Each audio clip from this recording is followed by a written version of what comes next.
Chapter 121. I hesitate as to how to react. Ingvar does not. Absolutely out of the question. Have you lost your mind? Erika, you better talk some sense into your daughter. He then proceeds to swear and Virger. Erika and he get into a screaming match, with the rest of the council complaining in their language as well. I inspect the rebuked ex-wife. She will not meet my eyes, and wears powerful mental protections under her fancy coat, whose blurring effect I can feel at the edge of my perception.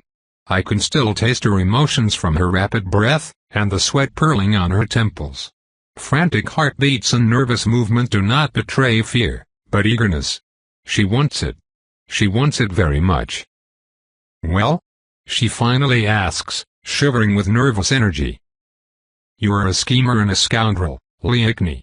I have no reasons to believe that you would not choose dawn as a dueling time to kill me while I sleep. You call me a schemer, but here you are, a stranger in our clans, she declaims in a louder voice, one designed for an audience.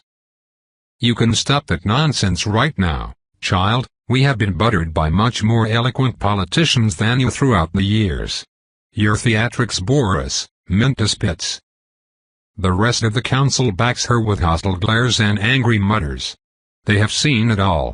The stern rebuke takes the wind out of Liechny's sails, but Mintu is not done. You have no standing.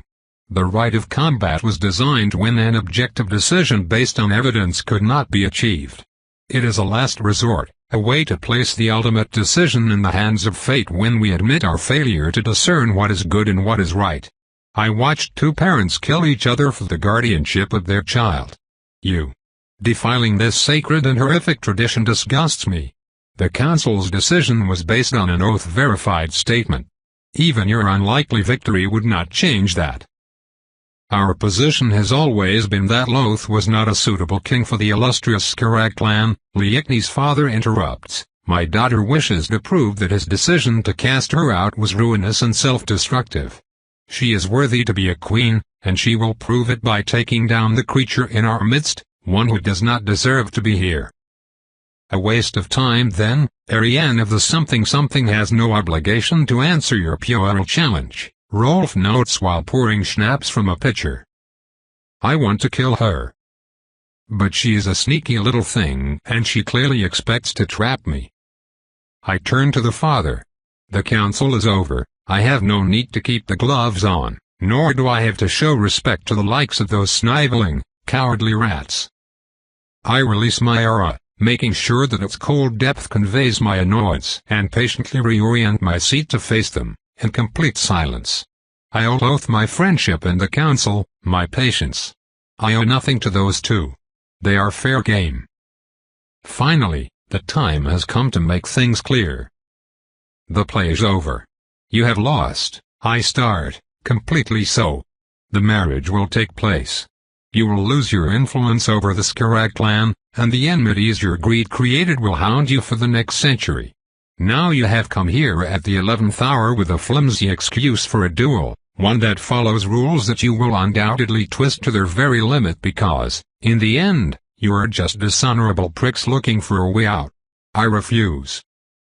Silence and surprise fill the room, especially coming from the two Ice Valir clan members. Perhaps they expected me to be hot-headed? In fact, I should be. I am surprised by my own reaction. I expected my instincts to push me to answer with arrogance, but they remain silent. The cause, I think, is the fact that the Ice Valir are insignificant gnats in the grand scheme of things.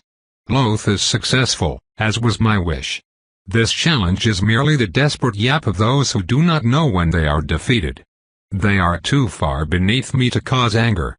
Of course, I cannot let this offense remain unpunished. But I have many other tools in my arsenal to retaliate. I am not some mindless, prideful idiot to jump headfirst into the first ambush. Or at least I try not to be. Liechny made the mistake of standing and requesting, while I sit and refuse. I am in a position of power. My aura fills the air. It smothers hers in its frigid embrace. You refuse to face me? Are you scared? She tries again. I chuckle, and she shivers once more. Your taunts are worthless.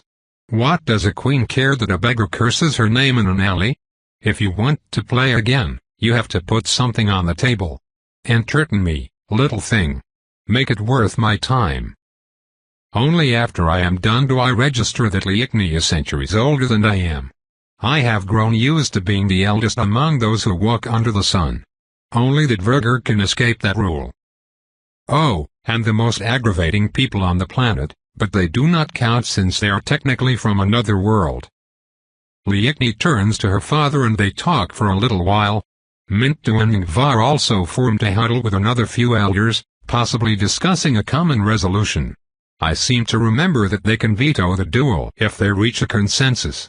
I look at Ragnar, sitting with an air of utter arrogance, and know that they will fail. He will make sure of it. Liechni's proposal comes a few moments later. Her voice drips with fear behind a haughty facade. We will meet in glorious combat within the dome of the Ancestors' stellar dome, at 6 in the evening, which I believe will be late enough for you to catch your beauty sleep. Any weapons and magical devices are allowed save for heavy explosives. Aha! All magical devices. Should you win, the Ice Valir will transfer ownership of the Ice Palace to the Skarag clan. Collective gasp. I believe this is proof enough of our commitment. Indeed. I shall first reconvene with my friends as this concerns them, I reply without missing a beat.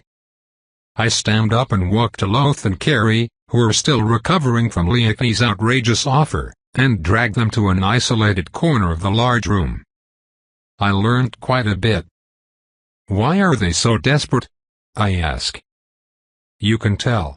Loth answers, the Ice Palace is the seat of their power. Their ancestral home. They must be absolutely confident that they can take you down. No, I answer, there is more to it. Indeed, Carrie continues, they did not hesitate, which means that they consider this a minor issue. Even the most rigged duel has several fail conditions, especially when both sides are intent on winning. But you are implying that? Yes.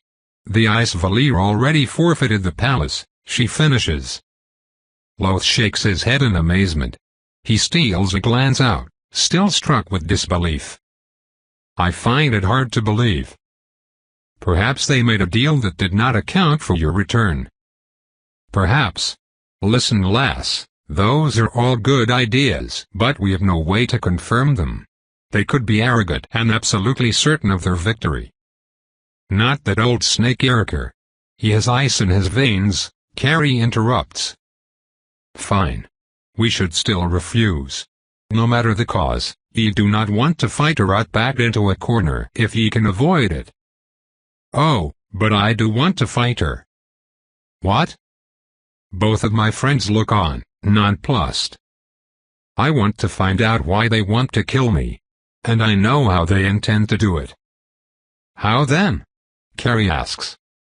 I can shield against fire, and I am not the only master capable of that. My use of magic is no secret. Therefore, there is only one surefire way to kill me, and that would be sunlight. Of course. But to recreate sunlight is an impossible feat. Carrie says. I saw it done once, through a golem. It can be done, Loth confirms, although it is both incredibly difficult and prohibitively expensive. You need an amberstone for that, which will be destroyed in the process. Do you believe that this is the case?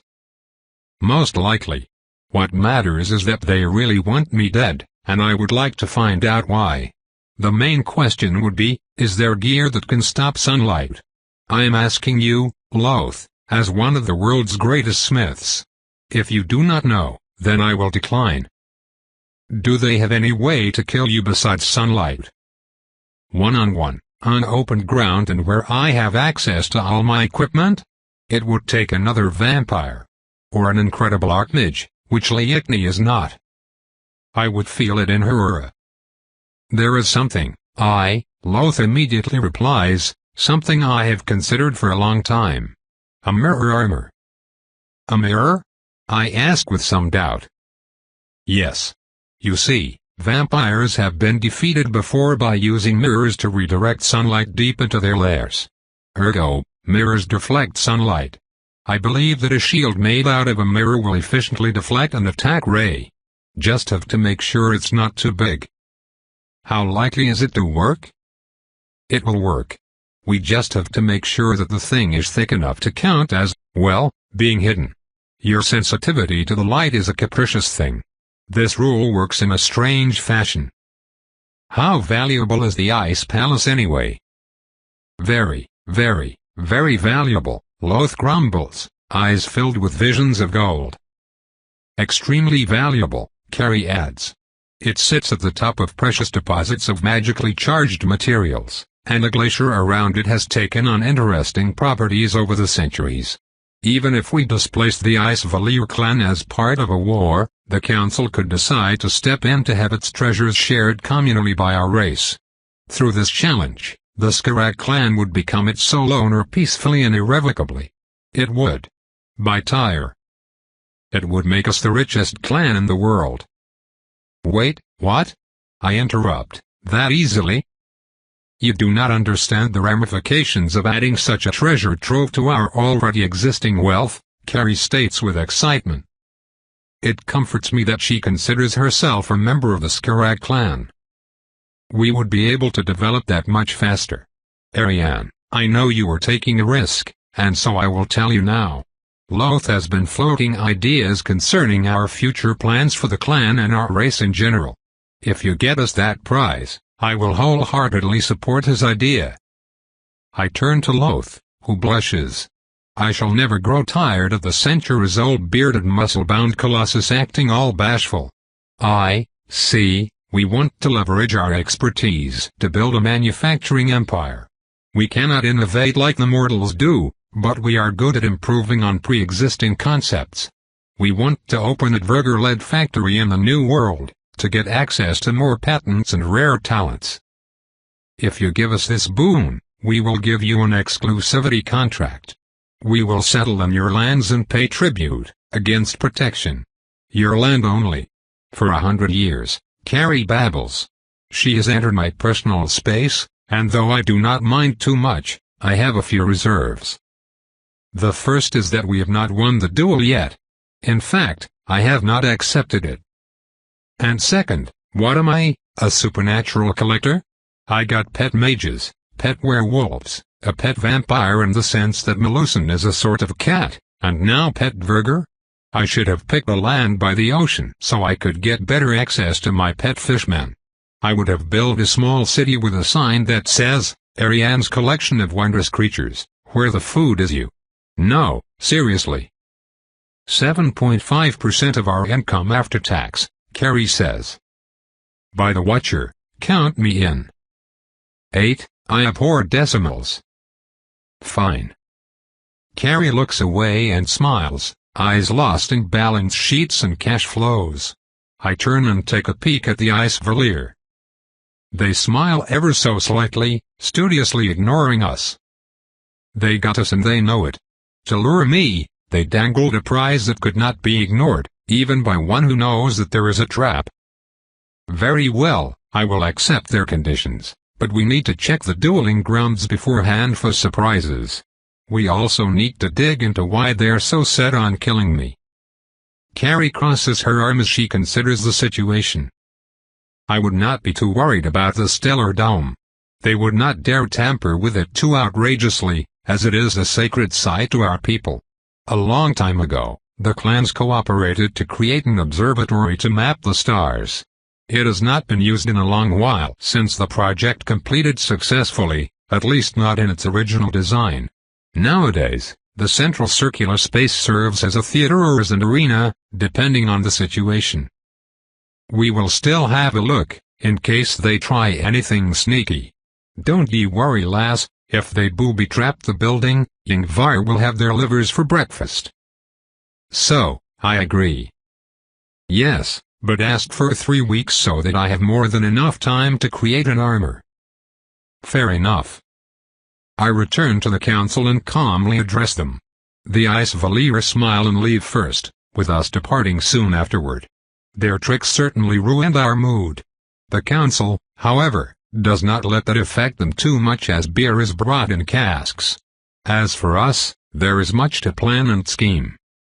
A week later. I regret everything. It will be fine, lass, I promise. You do not know that. Your confidence is born from nothing but step away from that lever. Loth lifts his arm in surrender, and returns to the center of his workshop. I clunk away in the heavy plate armor specifically designed for me. Now, I had considered sunlight to be my bane, one that no amount of finagling could ever hope to contravene. We are creatures of the night. We remain hidden. We cannot enter houses without invitation. In a way, all those limitations prevent us from ever truly taking over the world by strength. No matter how unstoppable the Lord, there will be a time, every day, where he is as helpless as a babe. No matter how defenseless a mortal is, huddling in their house and praying will deflect all but the most determined of assaults. I always accepted the status quo as set in stone. My sire's ancient mind has molded his spawn into respecting the ancient laws, and now, I am towing the line of the most undeniable one there is. I am to step into sunlight. Well, to be honest, I am to pass an armored gauntlet through the hole of an isolation booth and into a very meager ray of twilight sun. It does not matter. It is the sun. I am to stay away. Ariane. What? If you want to give up. No, it's fine. I am doing it. I carefully place my left hand into the booth. The armor remains unwieldy despite its marvelous engineering. In normal armors, the articulations are thinner in order to conserve mobility, so that even knights could dance or climb ladder with the strength of their arms if they were fit enough. Here, we cannot afford the risk. Loth is confident that a 1 centimeter thick plate will do, and so the gauntlet is the first we test. If it passes muster, all other components will. Ready or not, here we go, lass. Clunk. I breathe hard and fast despite not needing the air. I am just panicking. Something happens. I cannot feel my hand. By the watcher, I cannot move it at all. I need to. It will hurt any moment now, an excruciating pain that will rob me of my senses because of the sun. Clunk. I drag my hand back with mighty strength and find the gauntlet intact. Sensations return to my hand. It worked. I am not feeling much better. The armor is so polished that its unblemished surface reflects its surroundings in a warped portrait, making me frown, because the armor does not reflect me when I am wearing it. It shows an inverted image of the room, and only the room. I feel deep unease, not just because the armor itself looks like someone with a twisted mind messed up an illusion, but because it skirts the rules in a way that bothers me on a fundamental level. And yet, I am committed now. I wish to succeed. I wish to cheat fate as I know the Ice Valir will attempt the same. I just wish I had not taken this decision. It goes against every instinct I have. In fact, I have not fought my instincts this much since I almost turned rogue. I find the entire situation disconcerting. I can always shoot the woman from afar, you know, comes a voice from the side. Sheridan looks on with worry, one side of his mustache twisted by the repetitive application of nervous fingers. No. The fight will happen, I reply. Nobody answers. I suppose that they want to leave me an exit door. As if I could cut and run now, after publicly accepting the challenge.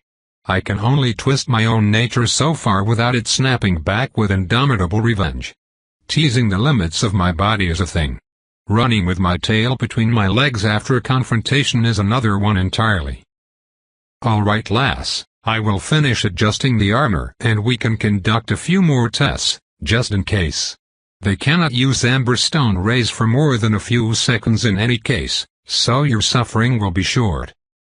Yes, I reply bitterly, one way or another. Stop whining.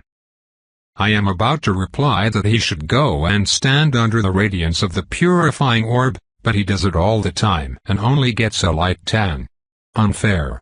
Scandalously unfair. Alright, we will test the entire armor at once. Give me an hour or so to check if everything works, then we get it over with.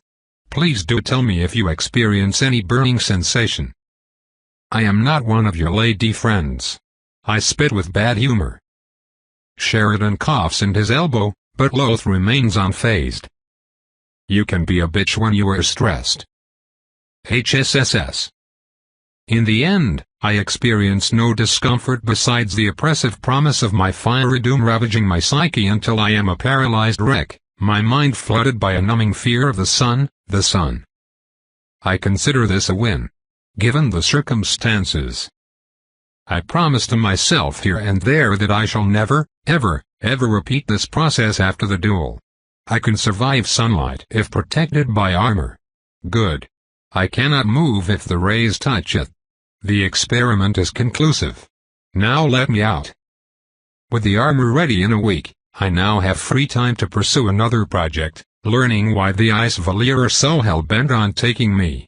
I turn to Carrie for this, as she is the one in the ruling couple in charge of the spy network. The rats are abandoning ship, she finally informs me as we take a late afternoon tea together. Meaning? The Ice Valier are leaving their Nordic strongholds. Some are taking ships owned by an interest group that we cannot identify. And no, before you ask, those are not Rosenthal ships. They belong to a third party. I hired human investigators to dig deeper. Unfortunately, they were disposed of while checking ship records back in Stockholm. Gone without a trace? Yes, and nobody remembers a thing. That sounds like vampire work. It certainly does. Carrie grumbles above her cup with a glance that says you would know. Well, yes, I would. I personally send a cease and desist letter to the perpetrator's personal address as a final message, usually. I know that some of my kin prefer to remain mysterious all the way. So, the clan has made agreements with shadowy partners and my life is the price? I suspect that the cost might be higher. The Ice Palace is being emptied as we speak, its ancestral treasures transferred to unknown destinations. They never planned on staying, and rightly so. The Skarag clan as a whole is coming to terms with how much they abused our trust. Our retaliation would have crushed them.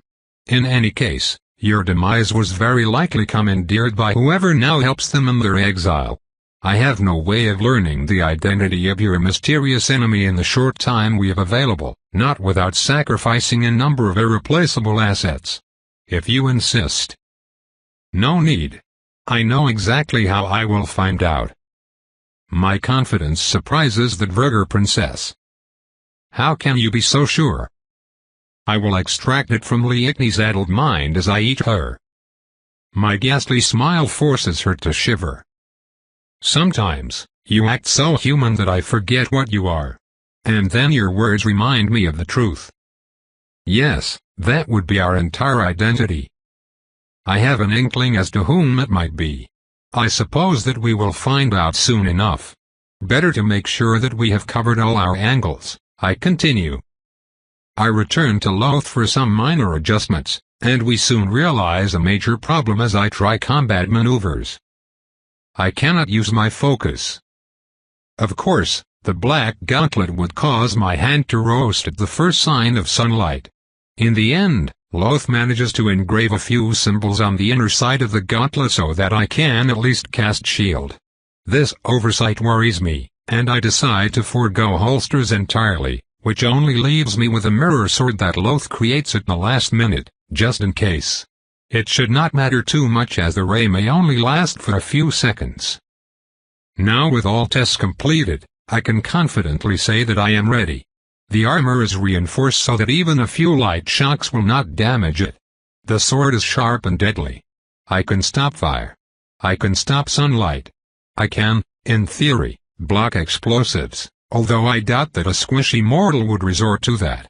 I am well trained and significantly stronger than Liechni. All the angles are covered. And so, with time running out, we leave the Skarag compound. The stellar dome of the ancestors lies deeper into the vast mountain range of Liskans. We depart in a caravan to climb our way to the sacred site. With summer in full swing, nature is out to play. Fields of lush grass and seeding plants alternate with patches of forest, with the white and blue peaks covered in eternal snow always in the background. They form a wall that stretches to the horizon. On the second day of travel, we come across a nomad village. I exit my sarcophagus to rows of neat tents, as well as men and women wearing blue cylindric hats and fur coats. They part to let me through without a word as I move to find Loth. His oar guides me to the top of the hill where the village is situated, near a small gathering. I find my friend in deep conversation with a bearded man wearing a vest with strange metallic ornaments around the collar and down his chest. How quaint. Evening, lass, meet Mr. Luobal. He is the head of the Sami gathering. He knows the best path to the stellar dome. Should you not know the best path to the stellar dome? I retort. Don't embarrass me in front of him. I don't know every square inch of Virgaland. The Sami live in the area and they know all the right paths. They will guide us there. Fine. Hold on, I should be polite. I turn to the old man, whose expression has remained glacial during our exchanges, as well as the rest of the group.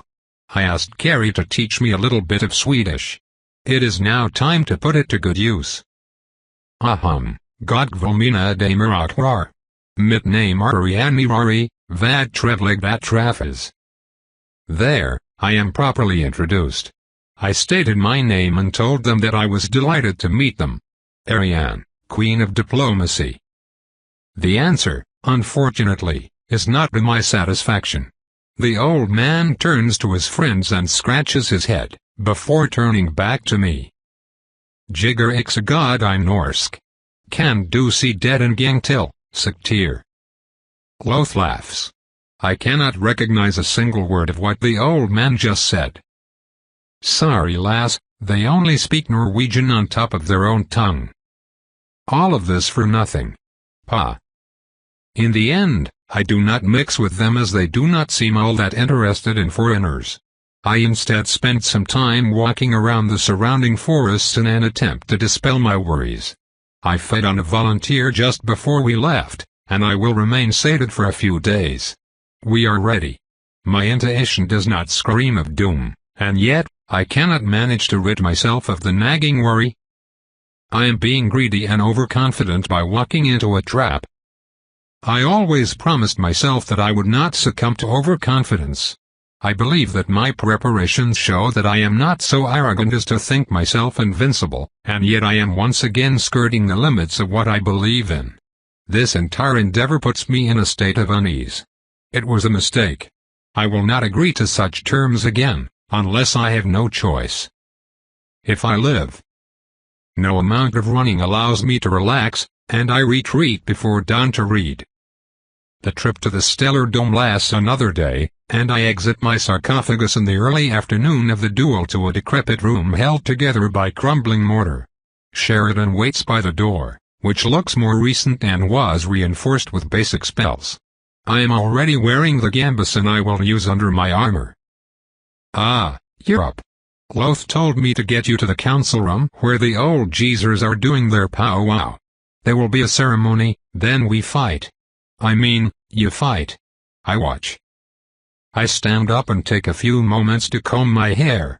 My luggage was placed in the room, but the armor was not. I follow Sheridan outside and through a dusty alley of aged bricks with no windows. The stellar dome compound has not been used in a long time, it seems.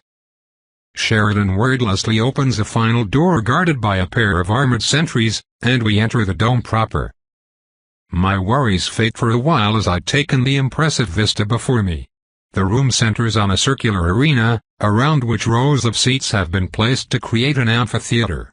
The ceiling is quite high and it is, I realize, natural. Stalactites hang over us like so many swords of Damocles, while a cupola tops the arena proper. Even from here, I can spot intricate star carvings that the passage of time has not ruined yet. A small assembly has gathered in the middle of the room, in an open space, between rows of seats. They stand in a circle around two carpets covered in gear. I recognize my armor on the right, even now reflecting the viewers on its immaculate surface. On the left is Liechni's gear, and I admit to being impressed.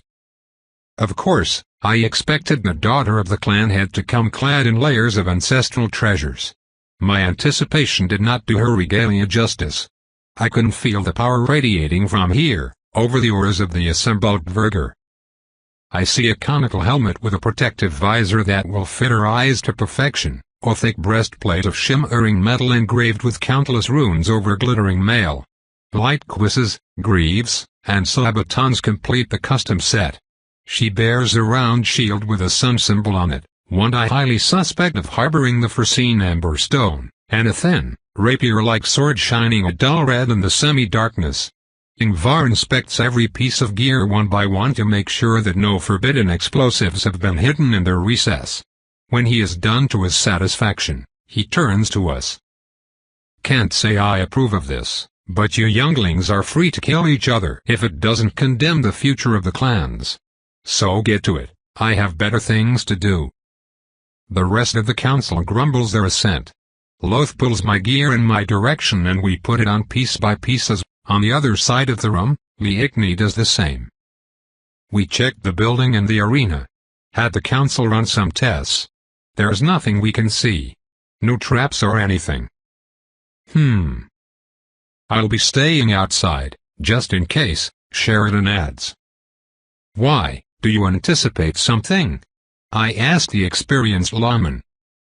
Nothing specific. Most charlatans and cheats I have handled had something in common though, an accomplice. Better safe than sorry. Fair enough. Just be careful. I am wearing my armor and I'll take Joel to watch my back, if he's willing. He will be, Carrie says. It only takes us a few minutes to get prepared, then Liechni and I both walk down to the arena proper. This one is different from the one I fought in, back in New Orleans. There is no sand on the ground to absorb the blood, for starters. Instead, the ground is naked stone marked by hundreds of years of usage and combat. It is quite dusty, and smells empty and abandoned. This place has not been used in a long time, years at least. My intuition flares to indicate imminent danger, enough to put me on guard. I am as ready as I am going to be. Ingvar steps on a podium overlooking the arena. He intones a few angry words in Verger, then says something that even I recognize. Fight. Liechni is already slamming her shield on the ground and I immediately dodge right and away from the spectators. I run perpendicular to her. Anytime now. Liechni's shield shines in radiant orange. I feel my faceplate blade growing denser as light intensifies. It will be fully opaque when the light becomes strong enough, temporarily blinding me. A semicircular shield dome covers her kneeling form. I expect it. More? My intuition still screams of danger. Liechni smirks, and I hear a dreadful clank. From above me. I dodge back and raise my eyes to see a thin blade of light. Fragments of shattered ice rain from the roof. Oh.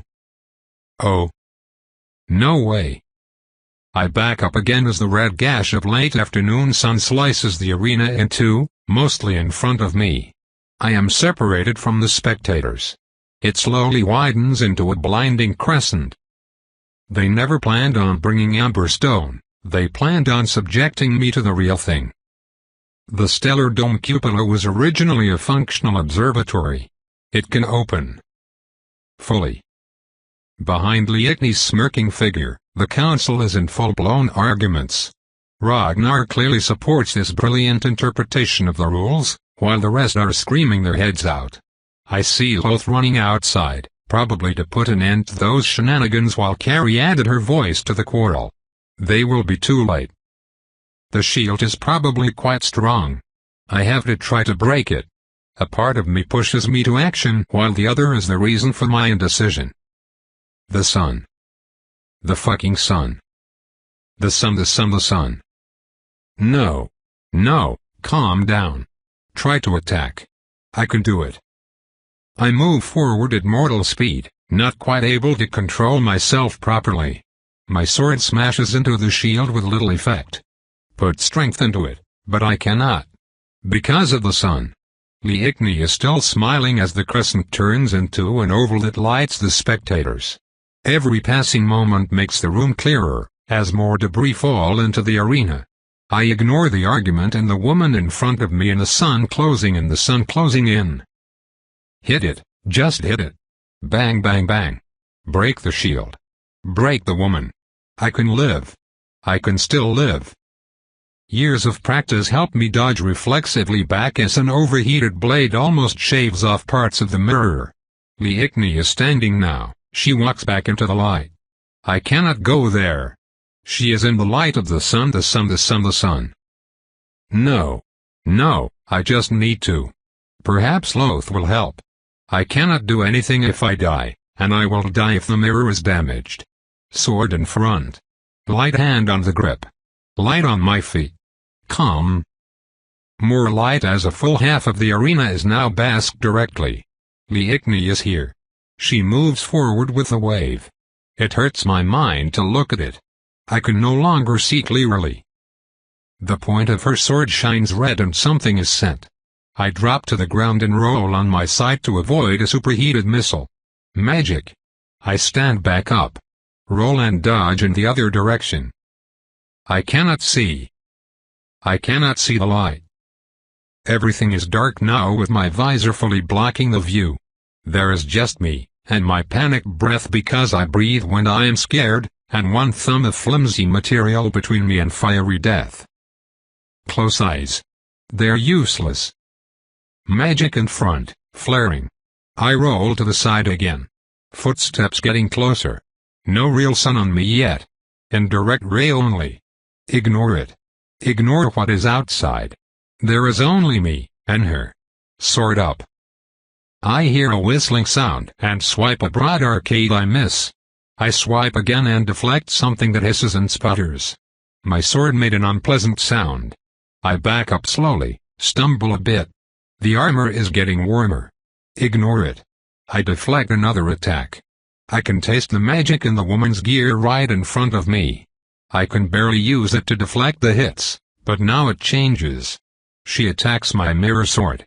She strikes it again and again, but every time I manage to place it back in guard position so that it does not cut through the armor to expose my flesh to it, the thing coming closer with every moment. It carries death. It is here. It is the sun. The sun. Sword breaks. I clamber back.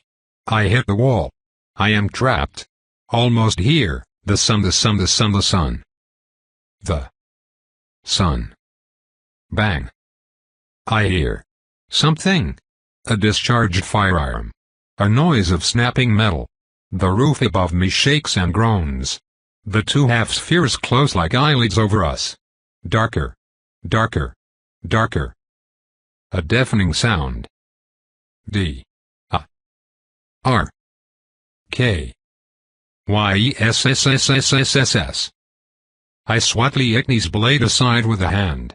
My intuition sends me a quick vision, overloaded by my urgency. Adverger looks aghast at the snap chain disappearing in the opening mechanism, now broken. Someone shot it. The aperture is slamming close. A vice-like grip on his shoulder. A voice in his ear speaking through gritted teeth, by a man fueled by incandescent anger. "You done fucked up now," it whispers in a Texan drawl.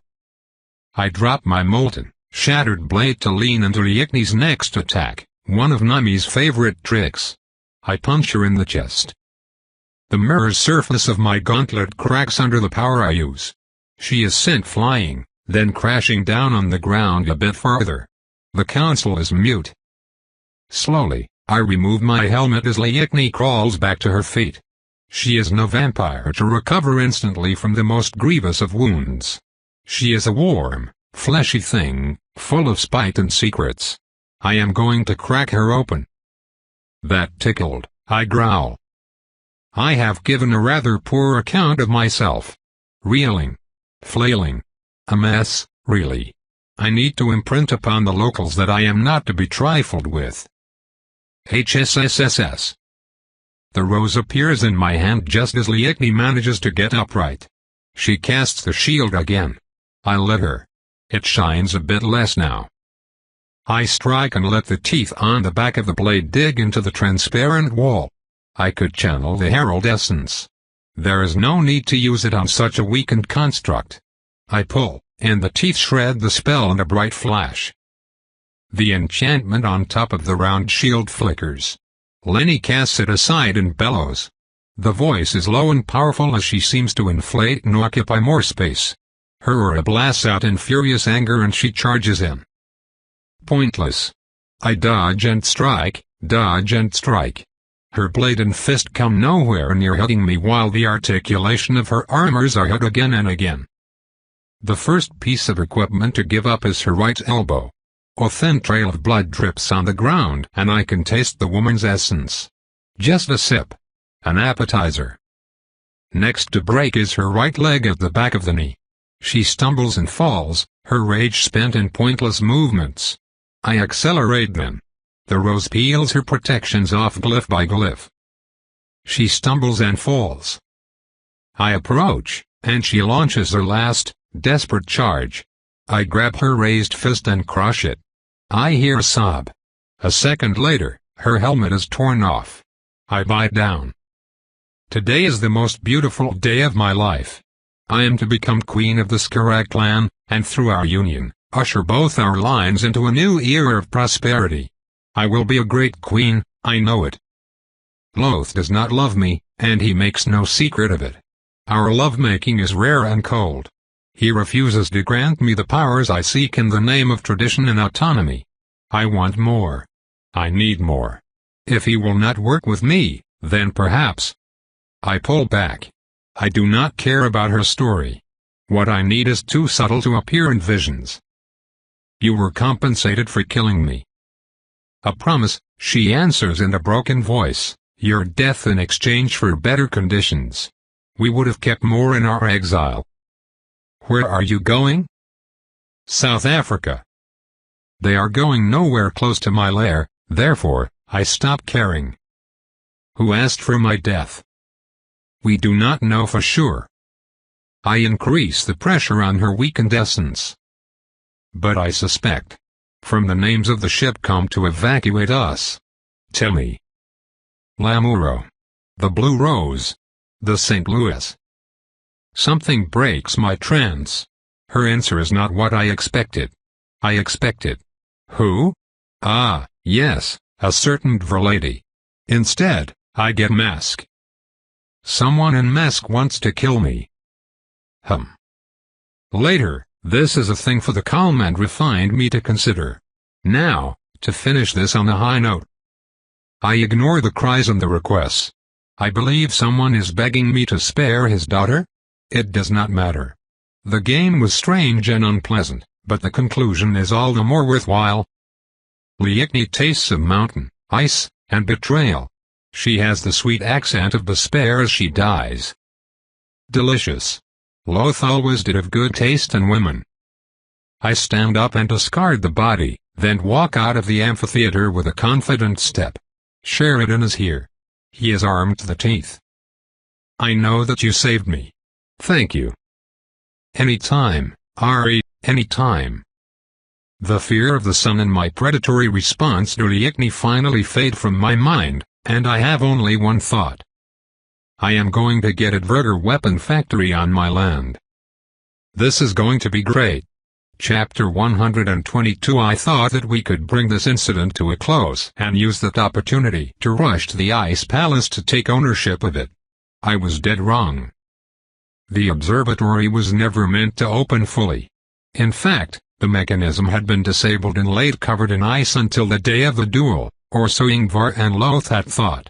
The extent of the Isvalir tampering gives the council a collective apoplexy, especially from the rigid Ragnar who had supported their clan until now.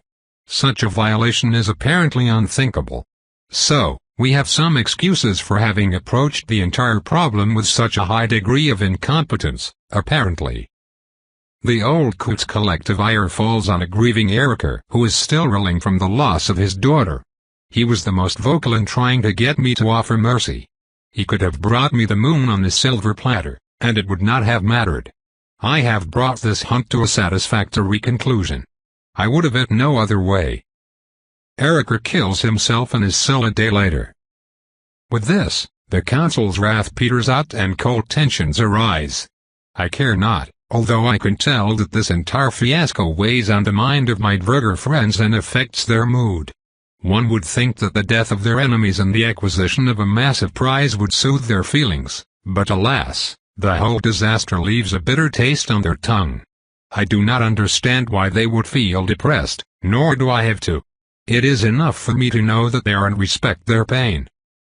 We eventually make our way back to the Skarak compound. Loth insisted on leaving for the Ice Palace as soon as possible. His initiative is firmly denied by both Carrie and Sjoel. The dedicated bodyguard reminds Loth that his new acquisition could be trapped, and that he has a responsibility to preserve his life as the sovereign. Skarak scouts later find the stronghold abandoned, though not sabotaged. I use this opportunity to pursue a few more projects with Loth. First, I am offered the mirror armor, which I accepted. I do need the reminder of how reckless I was to accept a duel during daytime in a place I could not personally check. My greed got the better of me. I will remember this lesson for the rest of my life. Second, the pair of us forge a new gun using the technology I brought from the United States, with a twist. Ye think of firearms as a mortal weapon that's just for flexibility, not something ye would use in real combat.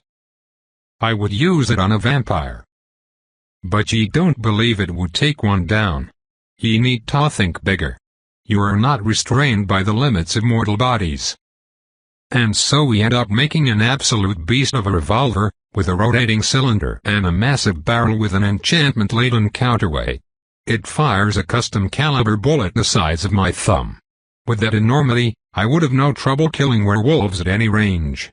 I could blow a hole through a fortress gate. The acquisition of such a marvel of engineering leads to the next obvious consequence. I asked for another gun. I express my concern for secretive work, and we end up with an opposite firearm, a tiny one with a pearl handle that could fit in a handbag. I collect both with giddy anticipation. Finally, we go to our next project, the most promising yet. Metis has always been by my side in the thickest battles, and while she is resistant to mundane harm, bullets can still hurt her, as the battle with the Order of Gabriel had demonstrated. We now must work on giving the old girl an armor worthy of her talent. The issue is twofold. First, we need to create a piece that can reliably stop bullets. 2, she must be willing to wear it. And here lies the crux of the matter.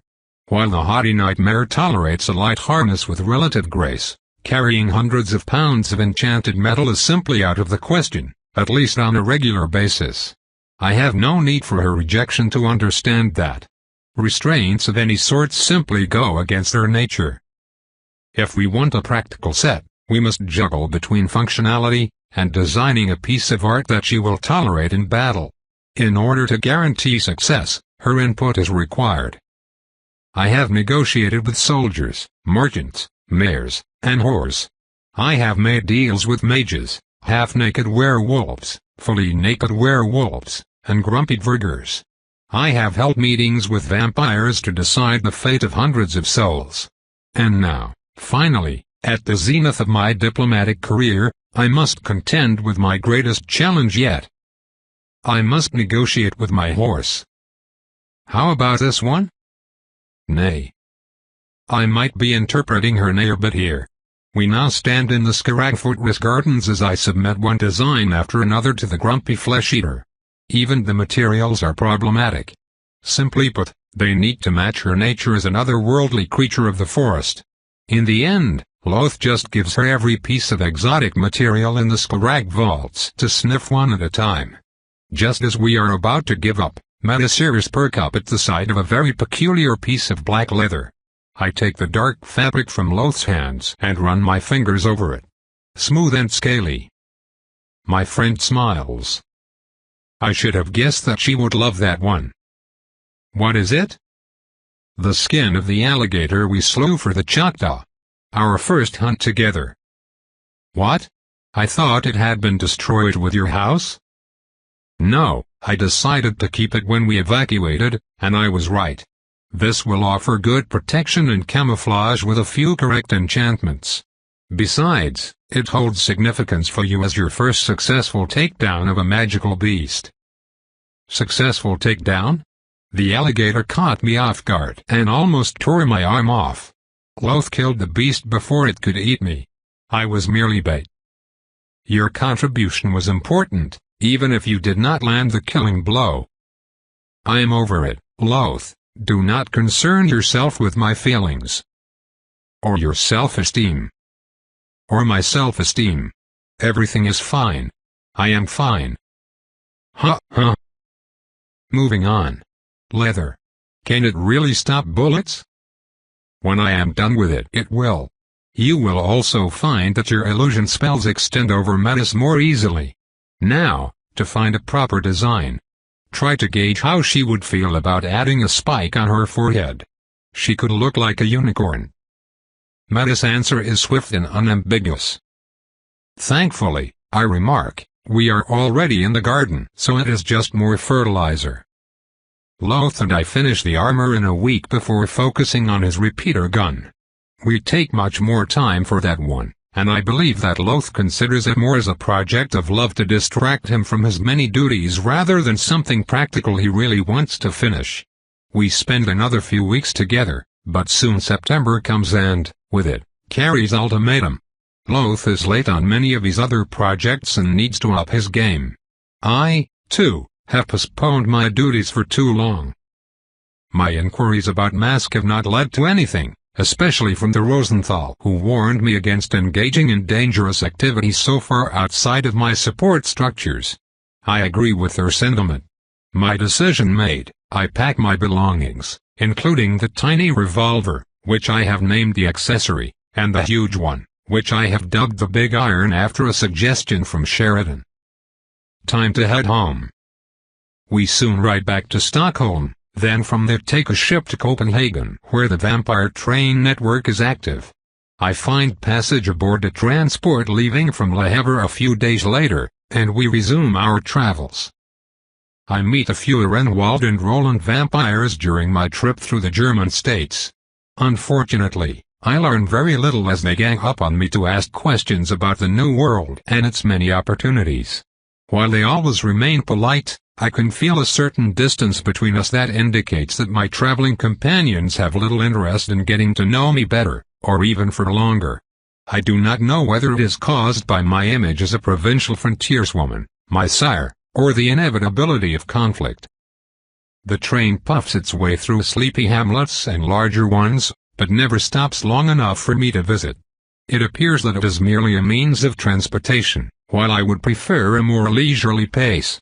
I also realized that I would be annoyed if I took the train back home, only to stop for 12 hours here and there for tourism. Unfortunately, staying in any place for longer than necessary would generate curiosity in people whose attention I would rather avoid. The first real setback of my European trip, if I do not count the unexpected battle with the Lord, occurs in the Lille train station, in northern France, where we stop for an hour. Delighted by the building and its august skylight supported by a complex structure of wrought iron, I make the mistake of ordering a café. In French. PFFFFT, sieste quoi cet accent. The plump waitress scoffs with amusement. Unproblem, Marceline? Her employer asks from behind a polished counter. I lean back into the dainty wicker chair and listen to her hasty apology, but the deed is done. I have an amusing accent. My mother tongue's pronunciation is that of a bumpkin of unknown provenance. Ugh. I have never felt so mortified. The realization that I have sounded like a clod to worldly French speakers every time I have opened my mouth sinks my mood to new depths of shame and despair. Oh, rage. Oh, désespoir. Oh, violence enemy. Je donc tant vécu que pour cette infamie. I should eat the waitress to wipe the memory from her mind. No, no. No. I shall only speak English or German from now on, at least until I can absorb the local intonations. But not here, in Paris, where we will have a short stay. Sheridan feels my dismay as we climb back up. Something the matter? He inquires. Have you ever had the daunting realization that you have spoken a language all your life, and then you travel, and realize that everybody thinks that your way of pronunciation is that of a hopeless redneck? I asked the Texan who grew up in a hacienda in the middle of nowhere. Huh? Never mind. Our journey continues, through the dense fields of the French countryside, now quiescent and bare after the recent harvest. The air is dry and pleasant, for now, though I can already smell fall in the air. We are crossing through a colorful little town with dark blue tiled roofs when the train slows down for an unexpected stop. I frown as I look down through the tinted glass of the restaurant wagon, where I had settled with a book and a cup. My eyes confirm what my aura detected. We are being hailed by a group of vampires. 6, if I count correctly. At least 2 of them are masters.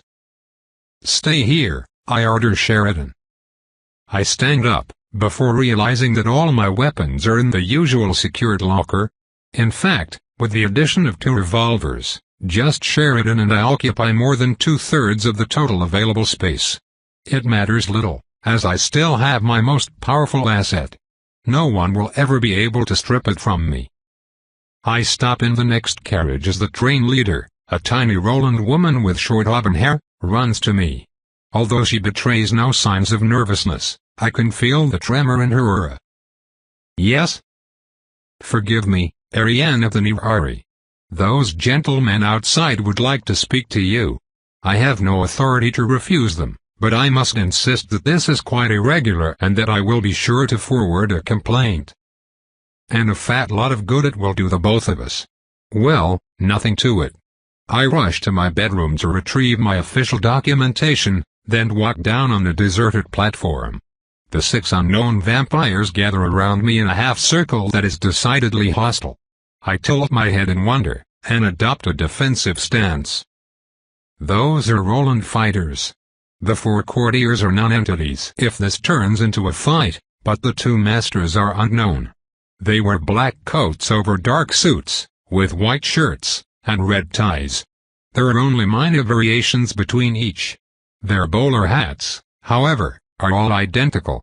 I feel like I am being robbed by a mob of pretentious ragamuffins. Are you Ariane of the Nirari? The headlout asks with a valiant attempt at conceited arrogance, though I can taste the apprehension underneath. He wears a brown mustache and a scowl. Yes. I do not demand when I know that my requests will be ignored. Let them make the first mistake. Let them dig their own graves. My transit has been approved by both Mascan and Aru representatives long before I set foot on the continent. To aggress me now is to create a serious diplomatic incident. We were warned of possible illegal entry. Please provide your proof of passage. I do not react to their daring, arrogant demands. They are legally allowed to do what they are doing, for now, even though the most naive of fledglings could see where this is going. I must be patient. I must let them commit the first mistake.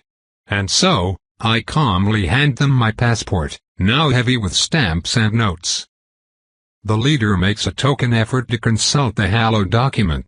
A vampire passport is a magical object, making tampering not just incredibly difficult, but also incredibly illegal, and therefore, dangerous. I do not see an authorization to enter masked territory. Then look better, I helpfully suggest. I do not believe that. I move and, with an explosive gesture, grab back what is mine. I open it at the right page as they grab weapons from pockets and sheaths. I am now faced with 3 short swords, a gauntlet and dagger combo, and 2 masses. How quaint. Here, I interrupt with calm, on this page. Here it states, passage approved by the Boston Embassy, valid until 1851. Yes? The leader picks back the document with deliberate slowness. This page here? I do not answer.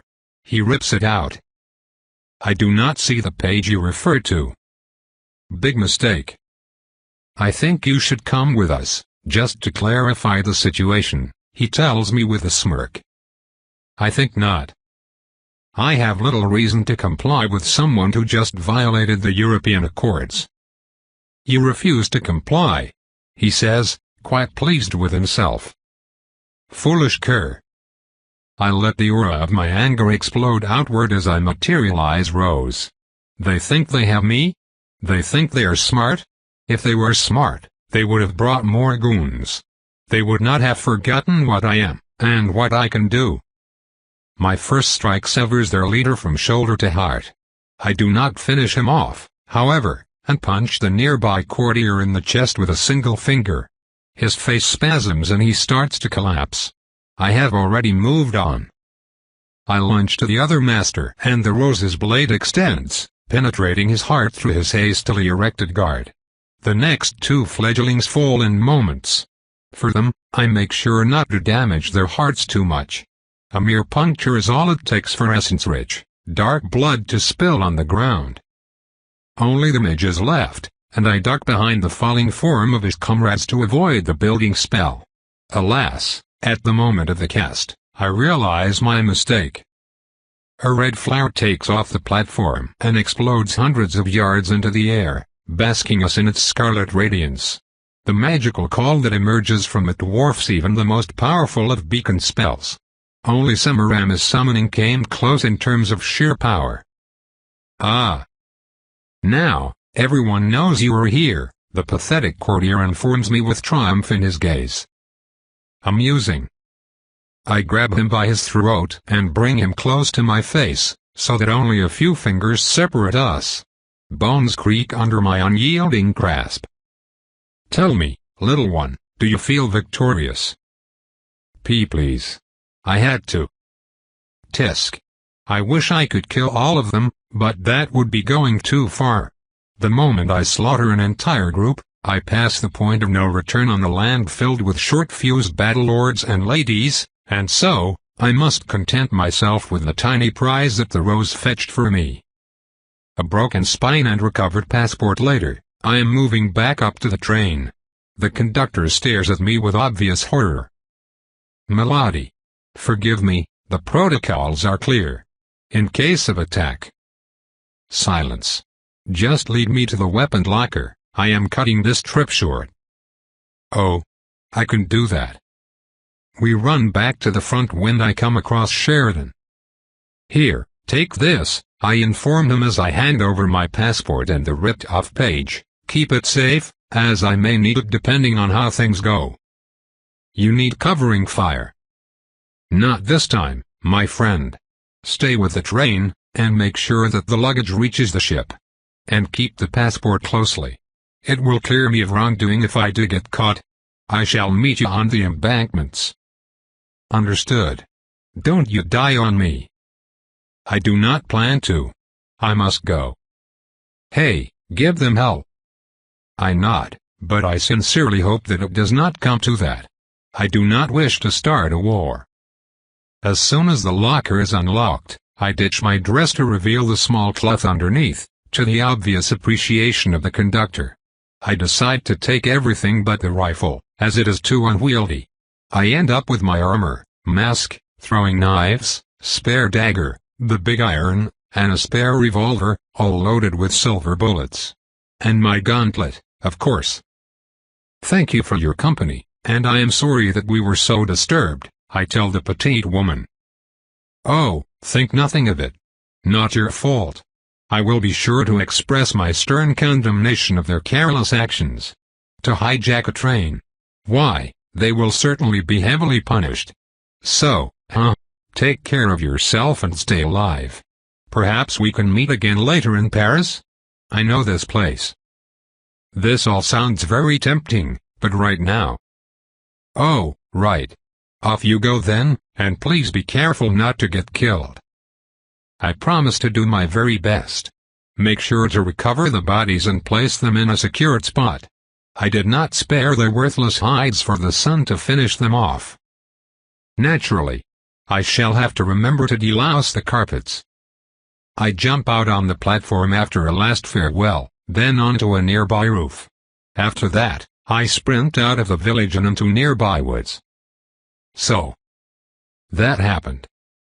I suppose that my unknown enemies in mask have made their move.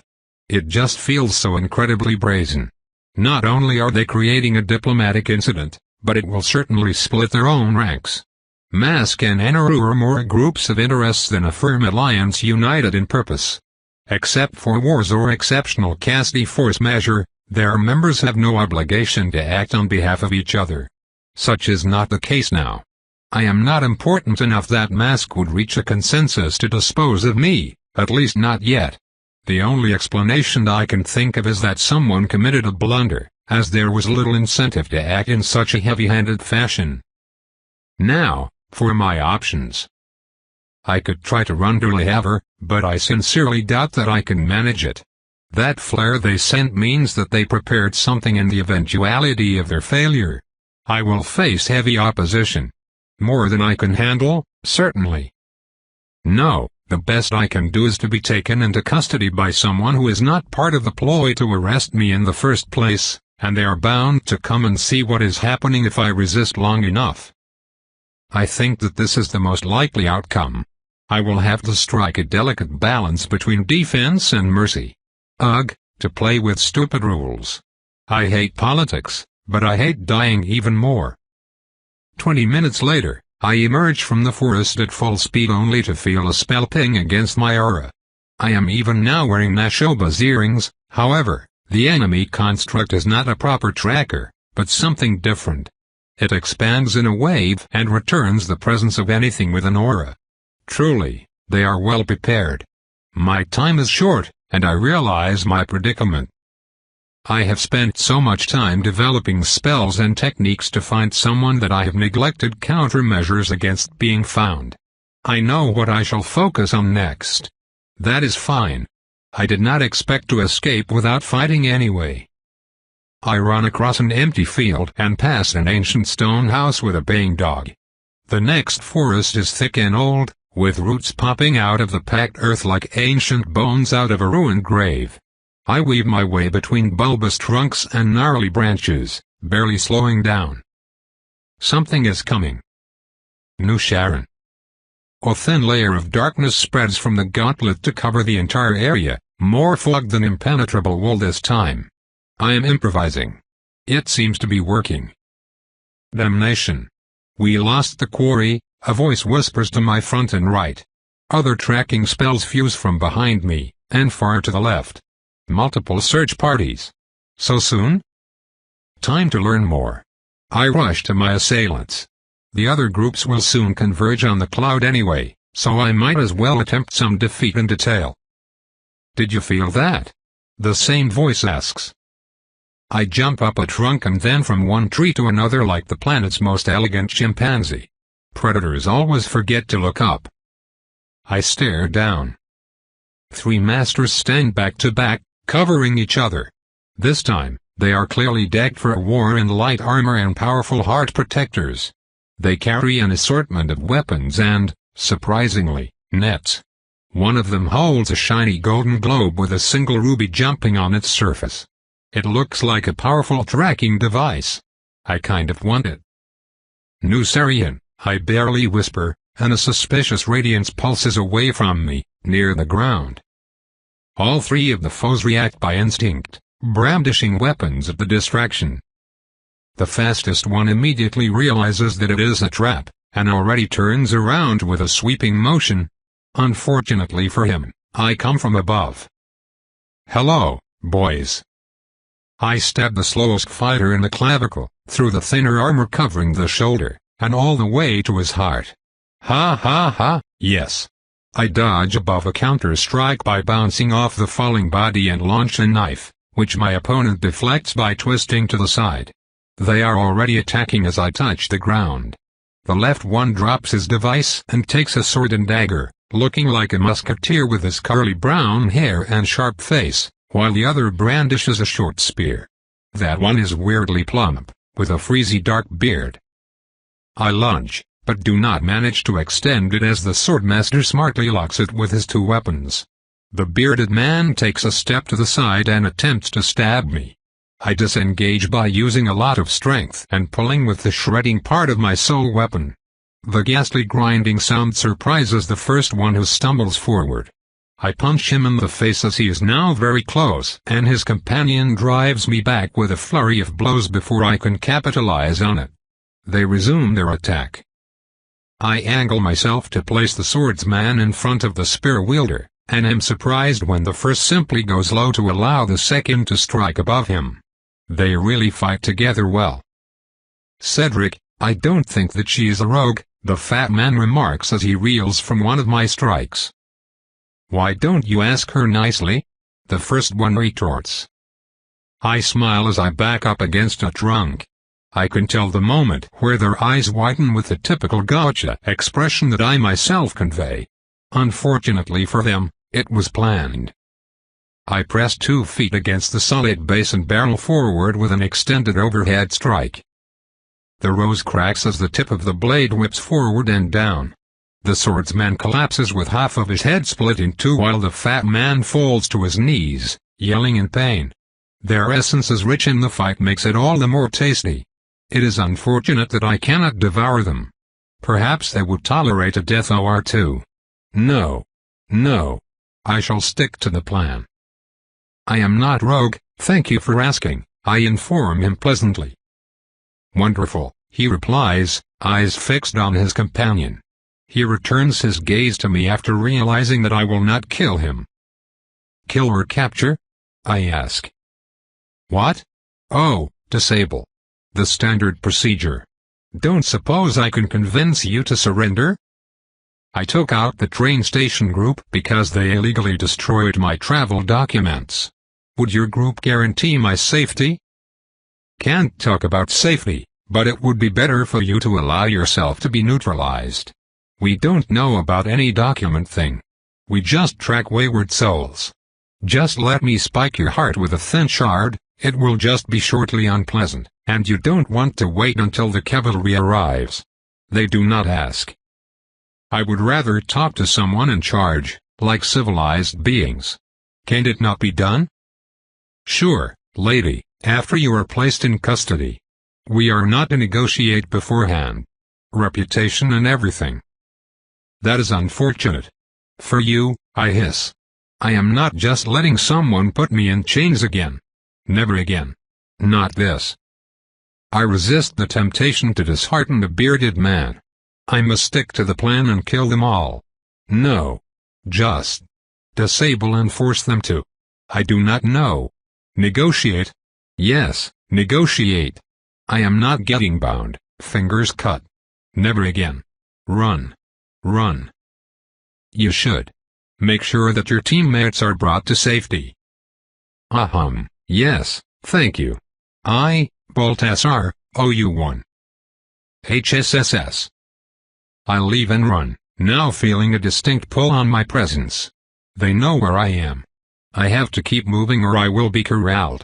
My instincts are rising to the surface with frightening speed at the thought of captivity, and yet, they feel more fluid than usual.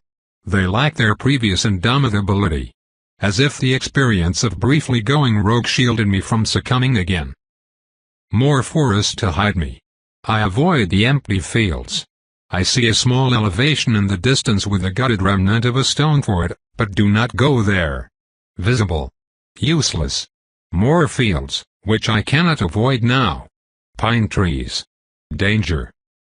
Intuition makes me dodge left as a dark arrow digs in, then through a nearby trunk and a hail of splinters. A woman with a bow, in metal armor. 5 other masters with a variety of weapons. Keep running.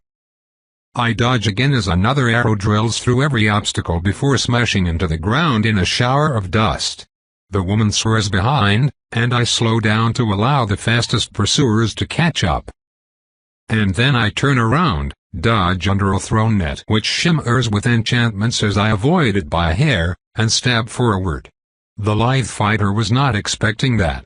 He parries with a foil but my strength cannot be denied and I mash him against a nearby tree, which cracks under the strain. An elbow to the face and my spare knife in his chest, pushed in with nadeless essence. One down, many to go. A halberd smacks me in the shoulder. I roll with the blow and allow the armor to absorb the impact of the heavy enchanted weapon. I kick a heavy-set man with an axe as he appears from behind a ravine. A spear and halberd strike together. Worthy prey. Flay. The spell strikes a tall woman in the arm at point-blank range. She screams and drops her spear as the skin of her arm peels off, leaving behind gray, desiccated flesh. She tastes nice. I repulse the halberd wielder with a sweep, then catch him by surprise with a return strike. The rose curves nicely around his guard to dig into his extended leg. A twist of the toothy side, and the limb is lopped off. Black blood on the ground. Try harder. I reverse course and rush back. The archer is here with 2 companions. New Sharon. Darkness spreads over the forest once more. A projectile zips over my head. Good try. My turn. I take out the big iron from its holster on my back and level it at the archer. Purge, an older-looking gentleman whispers. The illusion dissipates. My prey sees the gun and crosses her arm over head and chest. I shoot her in the gut. The poor girl screams when half of her abdomen flies out of her back. Gonna need a bigger armor, Dari. Unprepared. Arrogant. I should punish them for daring to go against me. The need to kill has faded somewhat. I am no longer here to destroy, but to teach them a painful lesson. The next bullet pierces a quickly erected shield, but the mage manages to deflect the shot so that it barely grazes his torso. The last man has a shield, and he uses it to stop the next 2 shots. Powerful enchantments on that one. Heavy too. I bend forward to avoid a sweeping blow from the axe wielder coming from behind, and slice his foot off. The rose bounces back. Heavily armored. Still leave a bleeding furrow. Fuck. The man swears. He tries to stop my parting blow. The tooth part grinds back as I dodge a hastily thrown spell. The axe falls from the man's arms. Yeah. I dig both feet into the ground and sweep the rose at maximum extension. It whistles through the air and pushes all 3 combatants to the ground, even digging into the shield. Time to try something fun. I jump and pull on the rose, flying towards the tip instead of pulling it back. I stab one of my throwing daggers in the axeman's eyes as I go over him. I land with both feet on the unbalanced shield wielder. Shred. The mage grips his exploding gauntlet. I dodge back to avoid a sword thrust. My counterblow places the rose's edge into the attacker's head. He falls to the ground, and his shield crashes onto stone with a deafening clang. I strike the mage through the heart. Intuition screams. I barely block the axeman as he tries, once again, to cut my head off. The attack still pierces through Loth's armor, and I feel pain for the first time tonight. Strong opponent. Good essence. The knife did not go deep enough. I also do not know of many foes who would get stabbed in the eye, pull it out and then get back into the fight without pause. To my surprise, my foe takes a few steps back and the cause becomes immediately obvious. The third group of pursuers is upon us. Careful, she uses a whip sword and spells, the axeman yells, his remaining eye firmly fixed on me. Spells? Is she not rogue? One of the newcomers asks. Fuck no. Any chance that you would allow me to explain myself? I ask, though I already suspect the answer. You will explain yourself in custody, as is the law. I assure you that it is almost painless, a brunette of small stature affirms. She carries a massive 2-handed sword on her back. How do you know? Have you ever been spiked? I retort. Though she does not reply, a blond man covered with knives does so in her stead. I have. It was rather unpleasant, and I would not recommend it. Not helping. Our deadly dance resumes. I rush back and disable a charging spearman with a shot to the face. You forgot about the enchanted gun? Really? Can't you use your eyes? She also carries knives, by the way, if you need glasses. A loss of cohesion, EY. The scent of blood, the vision of defeat. They know. 1 down, 6 to go. My last 2 bullets are blocked by a man in heavy armor, and the small woman who literally cuts the projectile in the air. She smirks. I holster the big iron and take out my spare gun. Shit, how many of those does she? I sprint back and shoot out the vampires at the edge of the formation. The knife one manages to get away with superficial wounds, but a man in light armor and a pike is hit repeatedly. He stumbles, his wounds not healing. I aim my last bullet at the frontrunner. He has picked up the shield and charges me with the intent to slam it against my form. He ducks under cover and I flip the revolver to aim the gauntlet instead. Shred. Enchantments groan under my attack, and finally snap with a dose of rose fangs. I still have to disengage when the two-handed swordswoman almost cleaves me in two. Her fast attack catches me off guard to bite deep into my chest plate. HSSS. It hurt. And her blade is enchanted, so healing would be slow. She deflects my counter-strike with a powerful sweep and returns to formation. I am at risk of being overwhelmed. I keep retreating until we reach another patch of woods. This one is too young to offer much cover, so I merely keep moving until they grow dense enough to play with. Don't let her get away. How is she so strong? Is she not a master as well? Shut up and keep fighting. They work well together. I have difficulties capitalizing on my superior power as they do their damnedest to cover each other. That is fine. I can just chip at them until enough break. They are powerful fighters, all of them, and this combat is exciting. Yes. A worthy challenge. New Sharon. Spell, gather and regroup. Bolt. Bolt. I throw blood magic reinforced spells at weak points using the cover of the darkness spell. Even those who manage to dodge only reveal their comrades' exposed backs. I have already used more power than 2 average battle mages, and I still feel far from exhausted. I would have been even more dangerous if I let myself feed as well. It feels amazing. Over here.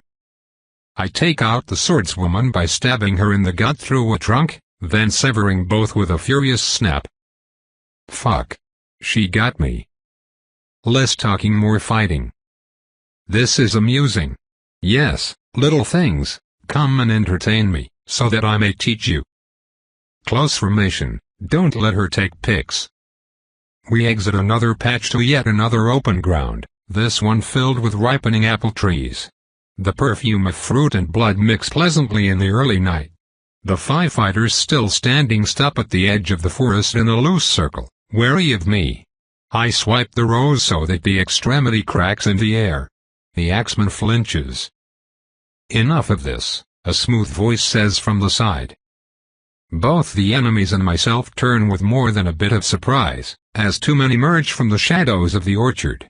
I have not felt them come at all. They are twins, I notice. Roland. I can taste their age and power from their movements alone. Even then, they stay at a respectable distance. Lord Andre, Lord Vincent, we apologize for this shameful display. The 2 have very dark curly hair, pencil mustaches and thin, pointy beards. Their expressions are filled with melancholy, as if the spectacle before them caused them pain on a fundamental level. They wear vastly different outfits, however, with one of them looking like a shepherd in a simple shirt and white trouser. The other wears a princely blue vest with shiny brass buttons. I see no weapons. You have nothing to apologize for. We have seen her move, the first one answers with a forced smile. Yes, the richer-looking one adds in an identical voice. Now tell us, have you suffered casualties? The other group turns to the axe-wielder who shakes his head. She could have killed. She did not. Then, we will hear her out, the shepherd states. But we will hear her out. Silence now reigns over the fertile land. A nightly wind caresses my skin and cools the tingly sensation of my knitting flesh, where my defenses faltered. The grass undulates around us. The momentum of the night grinds to a stop as I feel their twin aura rise from its slumber to anchor us all. We know of what you are, child. We have faced your brethren before. Tell us why you are here shedding blood while madness failed to grip your mind. I was set up. Elaborate, the rich one orders. My train was stopped and I was asked to climb down for inspection. The man in charge took my passport and tore off the page containing my permit, claiming that I was entering illegally. He tried to take me away. And you refused. I cannot give myself freely to one who would break the law in such a brazen fashion. I am here with the approval of the mask ambassador to the New World, and I ran to avoid abduction. It is the truth. On my essence, I so swear. The oath takes hold, and all present wait with eager expectation. Fate leaves me unscathed. Of course, there are ways to circumvent even the most direct of promises. It still holds weight, especially when the situation is messy enough that a complex scheme appears unlikely. Very well. We will make sure that you are protected and the guilty face the consequences of their actions. Unfortunately, we must still disable you. It is the law, the shepherd finishes. What? Really? I sputter. All parties will be disabled until justice can be rendered. No exception.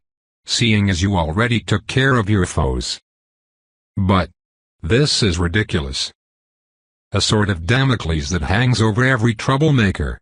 Now, do you wish to fall as a warrior? I'm not letting you just stab me, if that is what you ask, I hiss in answer. We understand. Then, in guard. The twins make black foils appear from their hands, the rich one having a longer and more elaborate one while the shepherd's is thicker and heavier. Magna Arca. They declare at the same time. Their eyes flash purple. Arg! All my focus ends on the shepherd who charges at vertiginous speed. I lunge, but the strike is deflected with minimal movement. I pull back and let intuition take over. Left. Right. I move, and, with desperate speed, block a sweep that would have gutted me like a fish. I suddenly feel a great pain. The rich twin has reappeared. He was completely gone from my perception, and my attention had been entirely swallowed by the other one. Is this their Magna Arca?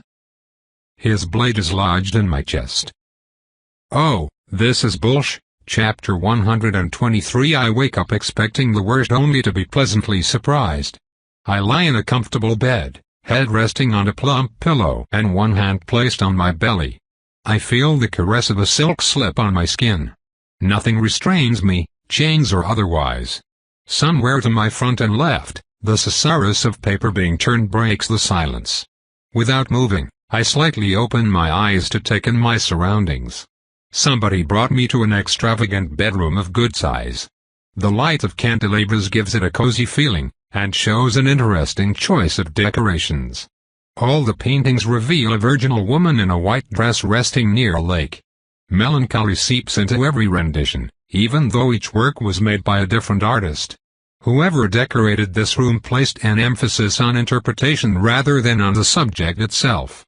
I notice this in an instant, then turn to the person currently sitting at the edge of my bed.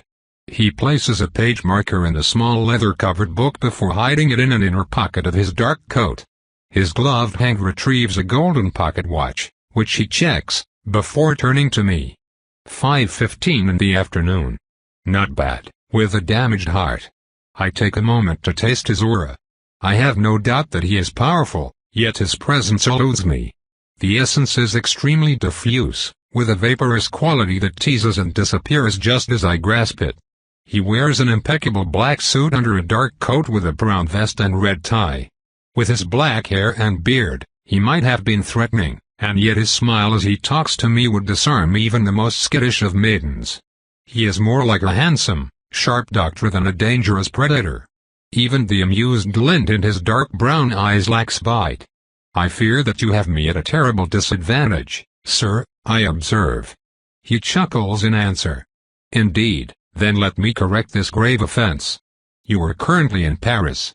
You were taken into custody by the Lords Andre and Vincent after a mighty tussle, or so I heard, and were consequently absolved of all crimes.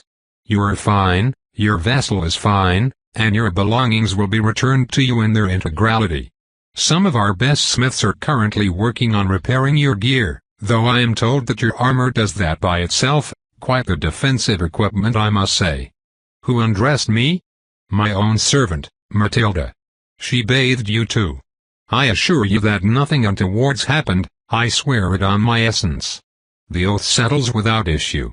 The Roland will make sure that you have a ship to return whenever you are ready. There is, however, one thing. I frown. Of course, there always is. Lady Dominique, or Lord, depending on your preferences I suppose, wishes for the pleasure of your company tonight as she celebrates the 30th anniversary of the Peace of Baden-Baden. Seeing my incomprehension, the man elaborates. The cessation of hostility between the Mask and Anaru factions after the last war. Some territory changed hands, some reparations were agreed upon, and Lord Nathaniel was spiked through his veins to face the dawn until death. Charming. I regret not being able to witness that event, as I was slumbering at that time. Matilda informed me that it was quite the festive occasion, however. I will take your word for it. How does this concern me? I suppose that you will have to ask her. In case it was not clear, Lady Dominique does not make suggestions. Terribly sorry about that.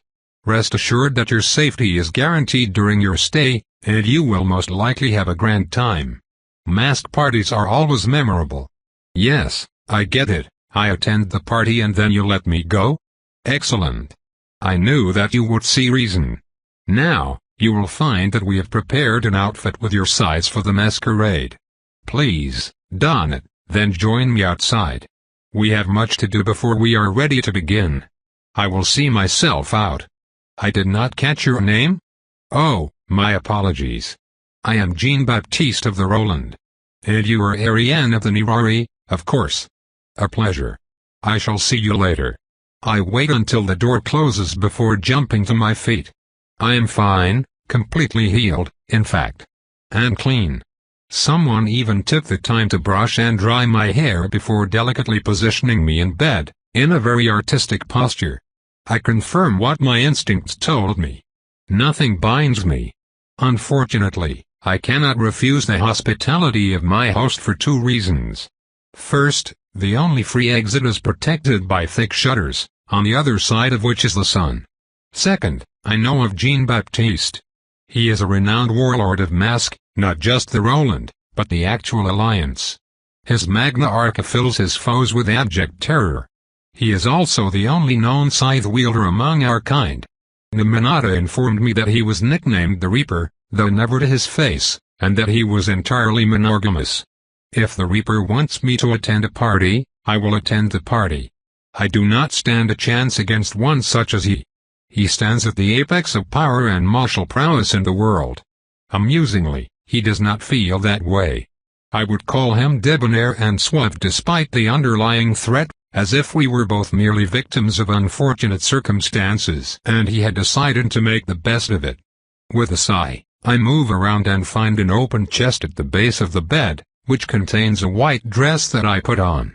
The dress itself is rather complicated, and it takes me 10 minutes to finish setting up everything by myself.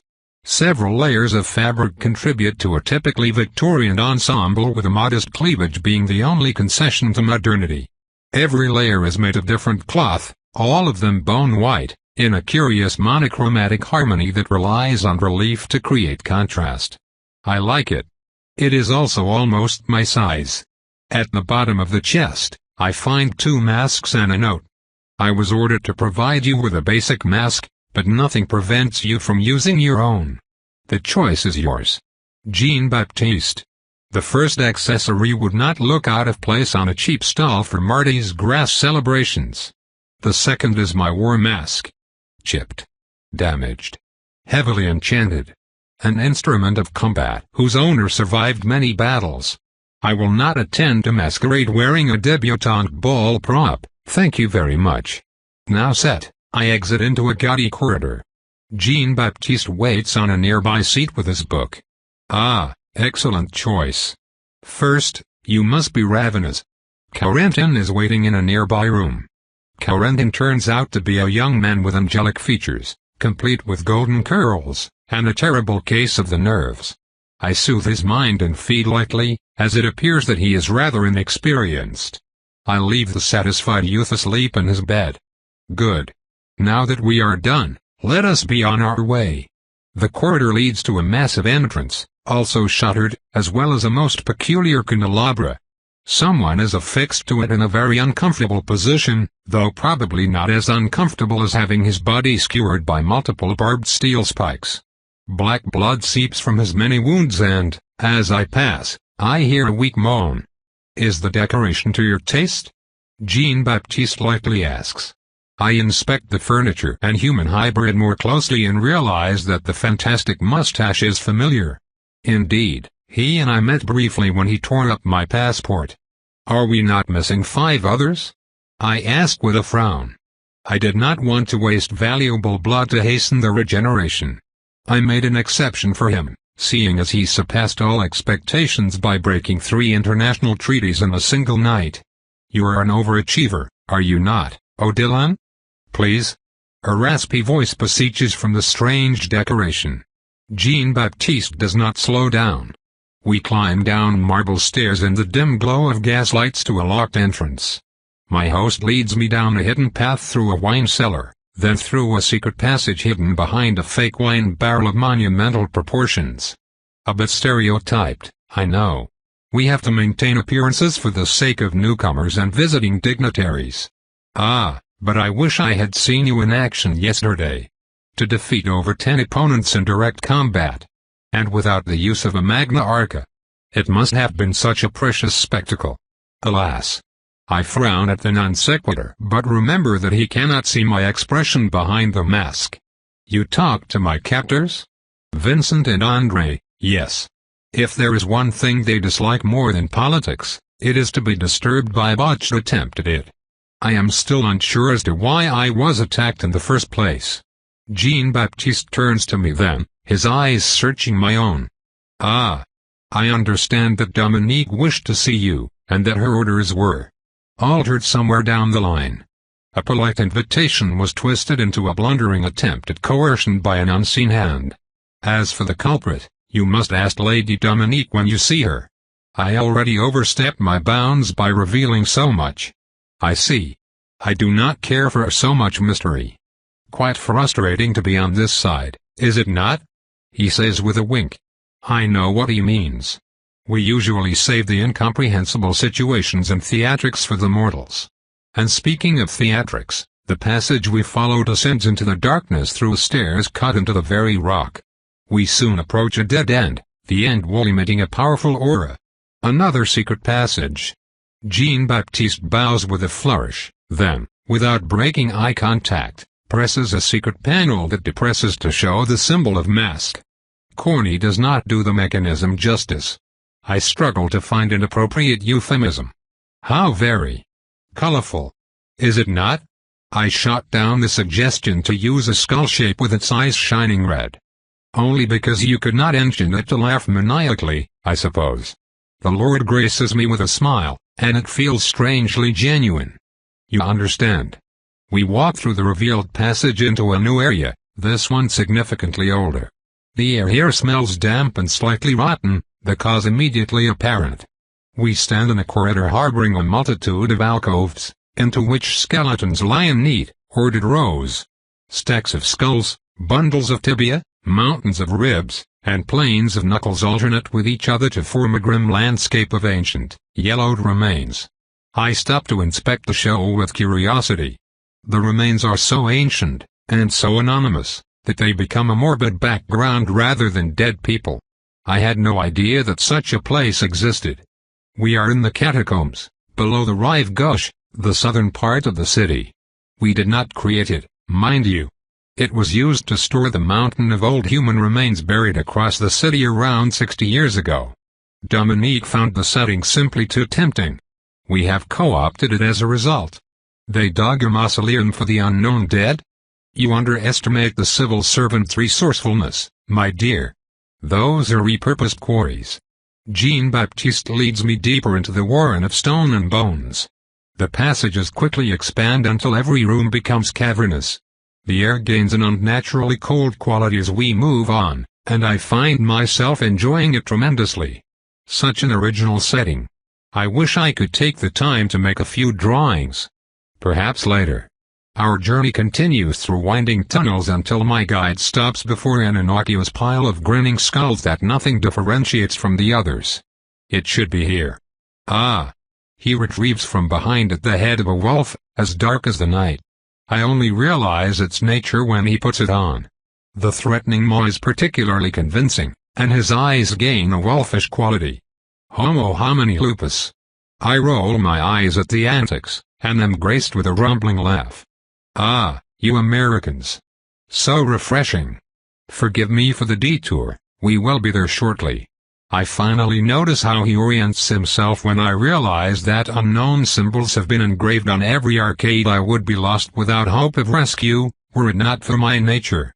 The honeycomb of chambers and passages hides many secret entrances, easily discernible for those who can perceive magic. As we go on, I find the first irregularity since we started our little trek, a large arrow painted on the packed earth of the ground in luminescent paint. What is that thing? I ask, surprised by the graceless display. Part of tonight's entertainment. I am not privy to the details, yet I would bet a louis or against a sow that it involves mortals. Maximilian loves his games. Maximilian?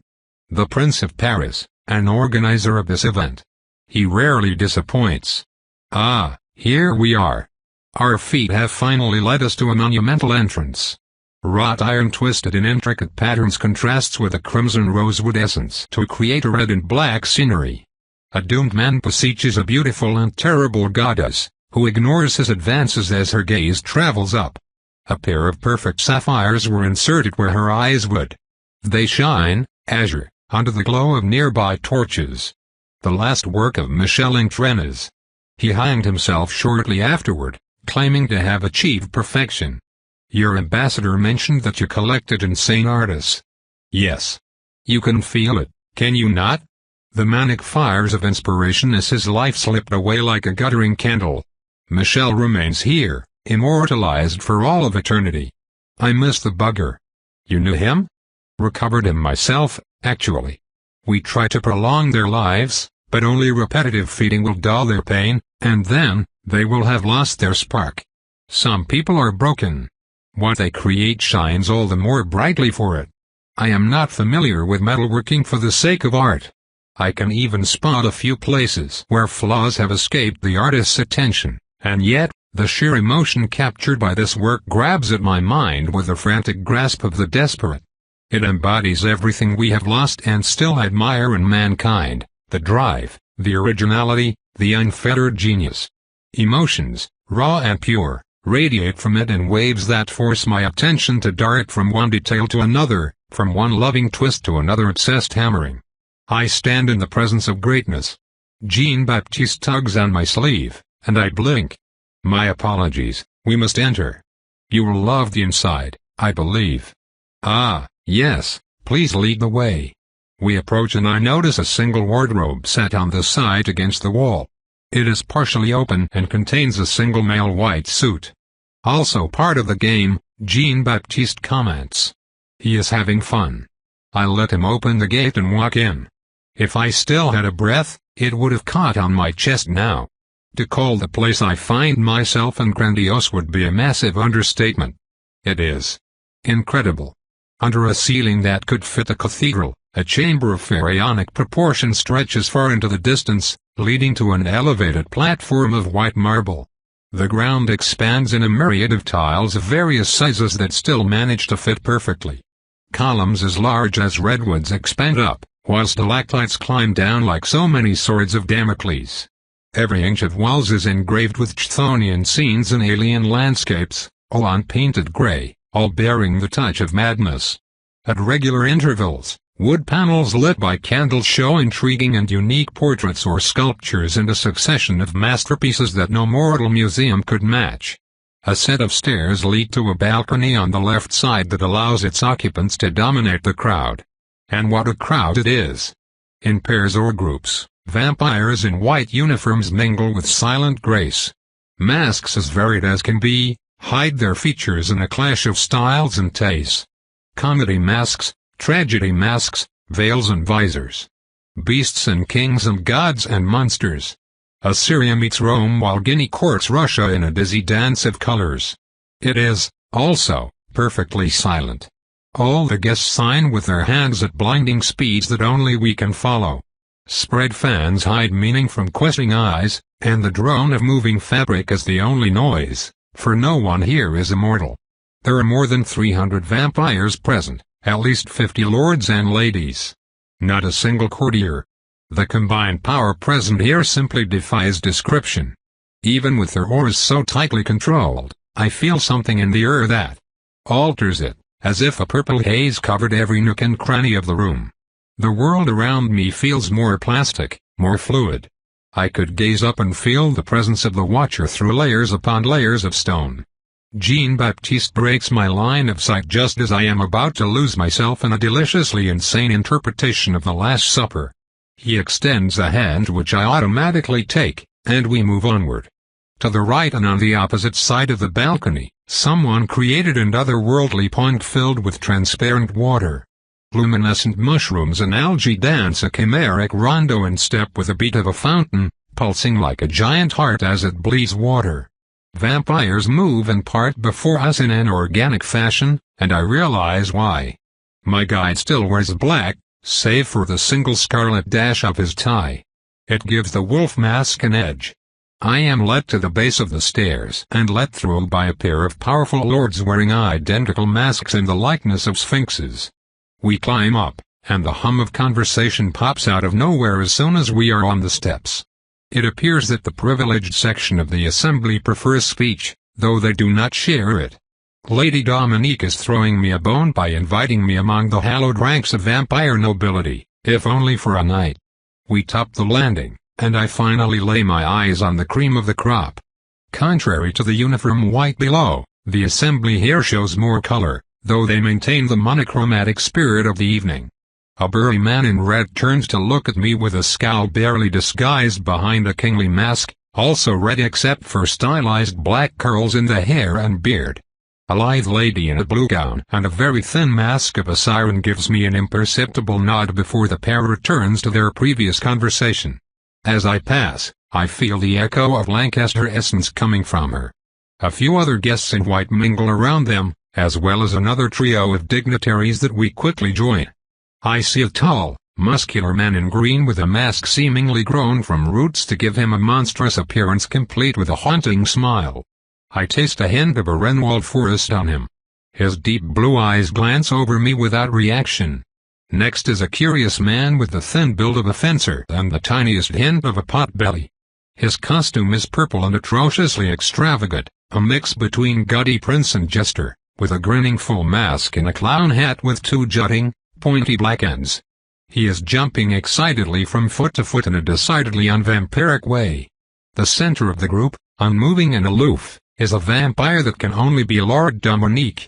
And I finally understand why I was told multiple times that deciding on their sex, was up for discussion.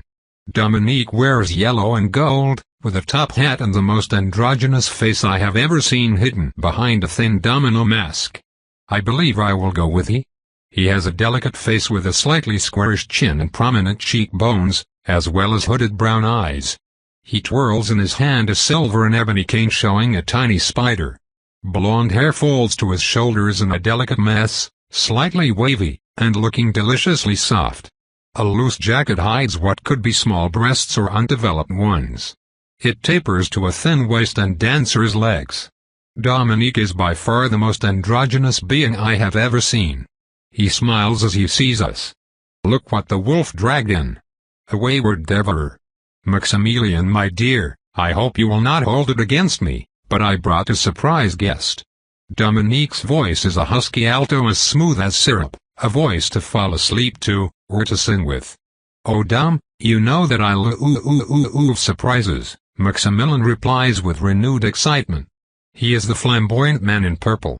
I stop at a few feet and curtsy in the court-approved way.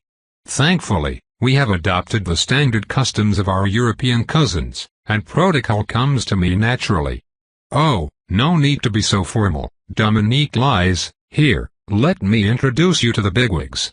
Meet the master of ceremony and our curator of forbidden pleasure, Maximilian of the Roland.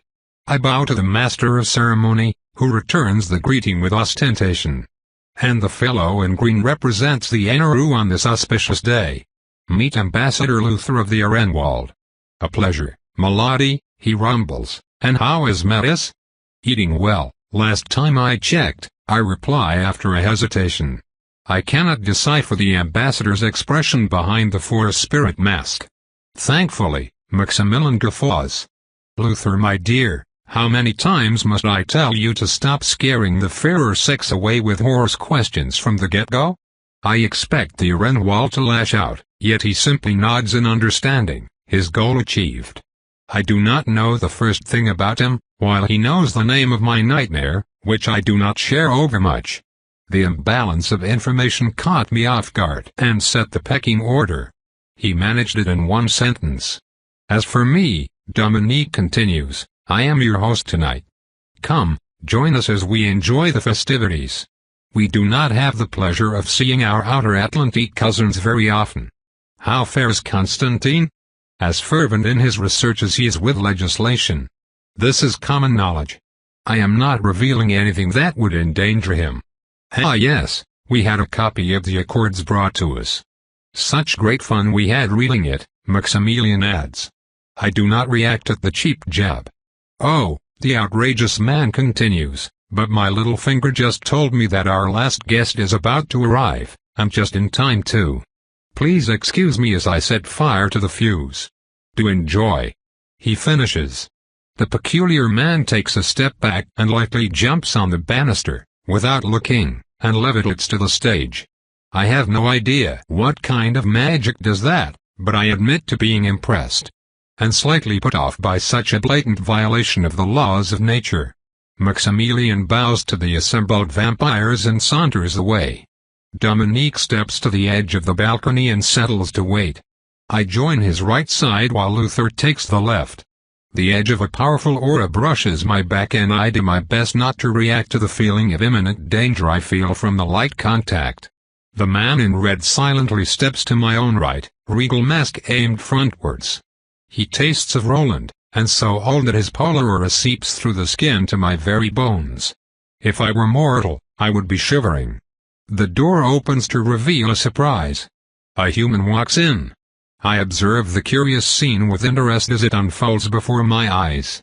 The mortal wears the disguise that was left by the entrance as he hesitantly makes his way through the silent crowd. His brown eyes dart nervously from one guest to another as they sign and snap their fans close. Nobody shows any clue that they noticed what he is, and he moves on, oblivious to the fact that his thundering heartbeat resonates in the ears and minds of hundreds of apex predators. A chick in a wolf den. As he moves on, some of the vampires in his trail pause, their finger dances faltering. Soon, I realize why as his unique scent makes its way to me. I have never tasted such despair before. The raw, intense anguish he suffers from would have sent a lesser man screaming. The thrum of the blood pumping under his skin beats a staccato that forces me to clench my jaw shut, for his essence would be a prize like no other. He is probably living the single most intense moment of his life. I fear that he may die from the nerves before the next 5 minutes have passed. A small wave spreads through the crowd, imperceptible from the mass, yet obvious from my vantage point. They know. They wait for the climax. And it comes. From behind the elevated pedestal to my left, a curtain lifts and Maximilian struts in with 2 guards in sphinx masks. They pull a young woman between them. She is dressed in a beautiful rose gown, and her curly brown hair is raised in a chignon that reveals her tender neck. She is pretty, but quite lost as she gazes left and right with widened eyes. The man gasps as she is brought forward. Emotional distress like no other saturates the air.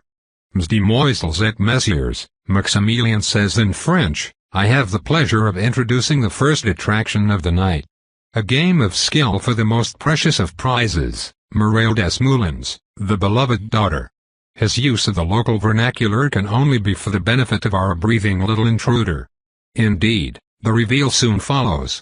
And for our participant, I give you the retired soldier, the washed-out sharpshooter, the bereaved father, Alexander Desmoulins. As one man, the assembled vampires stomp their white feet on the ground, and turn towards the man with absolute uniformity. Those who are the closest also adjust their distance, so that the crying man falls in a geometrically exact circle of doom 6 feet across. Nom-de-doo. The imprecation reverberates through the unmoving crowd, a veritable garden of white statues as pitiless and remorseless as winter itself. Not even a strand of hair flutters to betray that the spectacle before him is not an impossibly realistic image. My hands grip the stone beneath, for the terrible sense of doom the man emits has now reached an intoxicating intensity. Fear and love battle in his harried mind. The wafts of terror tug at my instincts, and I thank Jean-Baptiste in my mind for allowing me to feed before coming. Alexander Moncourt, it was perhaps unwise of you to default on your debts, yes? But since we are a generous sort, and so much enjoy a good story, you will be granted an opportunity to redeem yourself. Why, we do not ask for much, only that you participate in a little contest. The two guards drag Muriel to the side. One of them lifts a finger and a stone column emerges from the very ground of the platform, rising up until it tops the tallest of men. They attach the adult woman to it, including the neck to keep her head stable. Meanwhile, Maximilian takes out a round, scarlet apple from the recess of his vest. Where he hid it, I have no idea. He tosses it in the air as he continues his speech. Tell me, you must be familiar with the story of Guillaume Tell, yes? Aha, I get that now. No, mercy. And so does Alexander. I know Guillaume Tell, or rather William Tell's story from an opera by Rossini.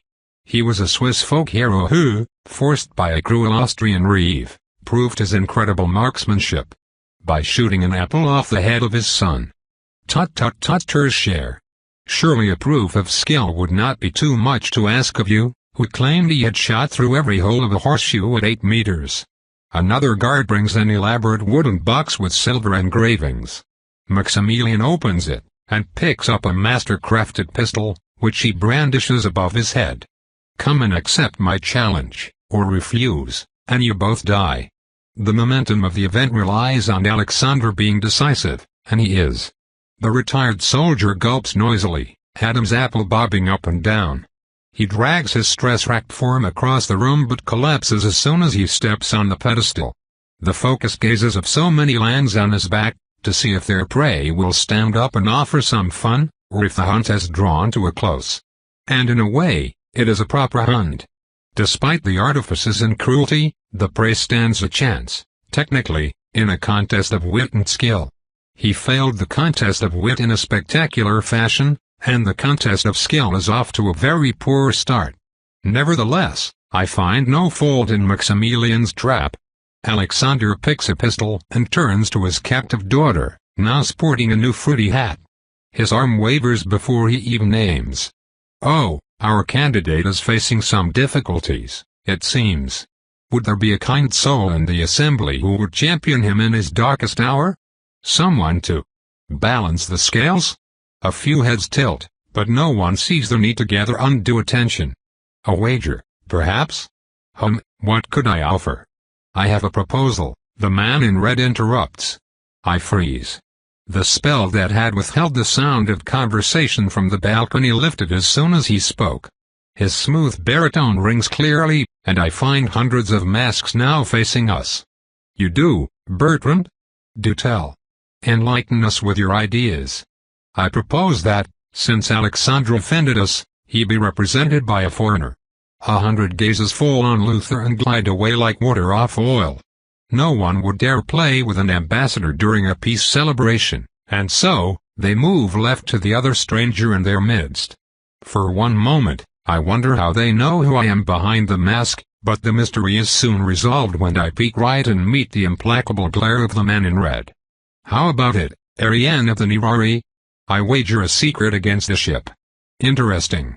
I have an inkling that I may have found my enemy among the Roland. As to why he antagonizes me, I have no idea.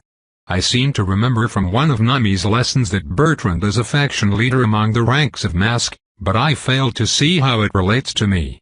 As to the challenge itself, I fully intend to answer it. I already proved that I could fight.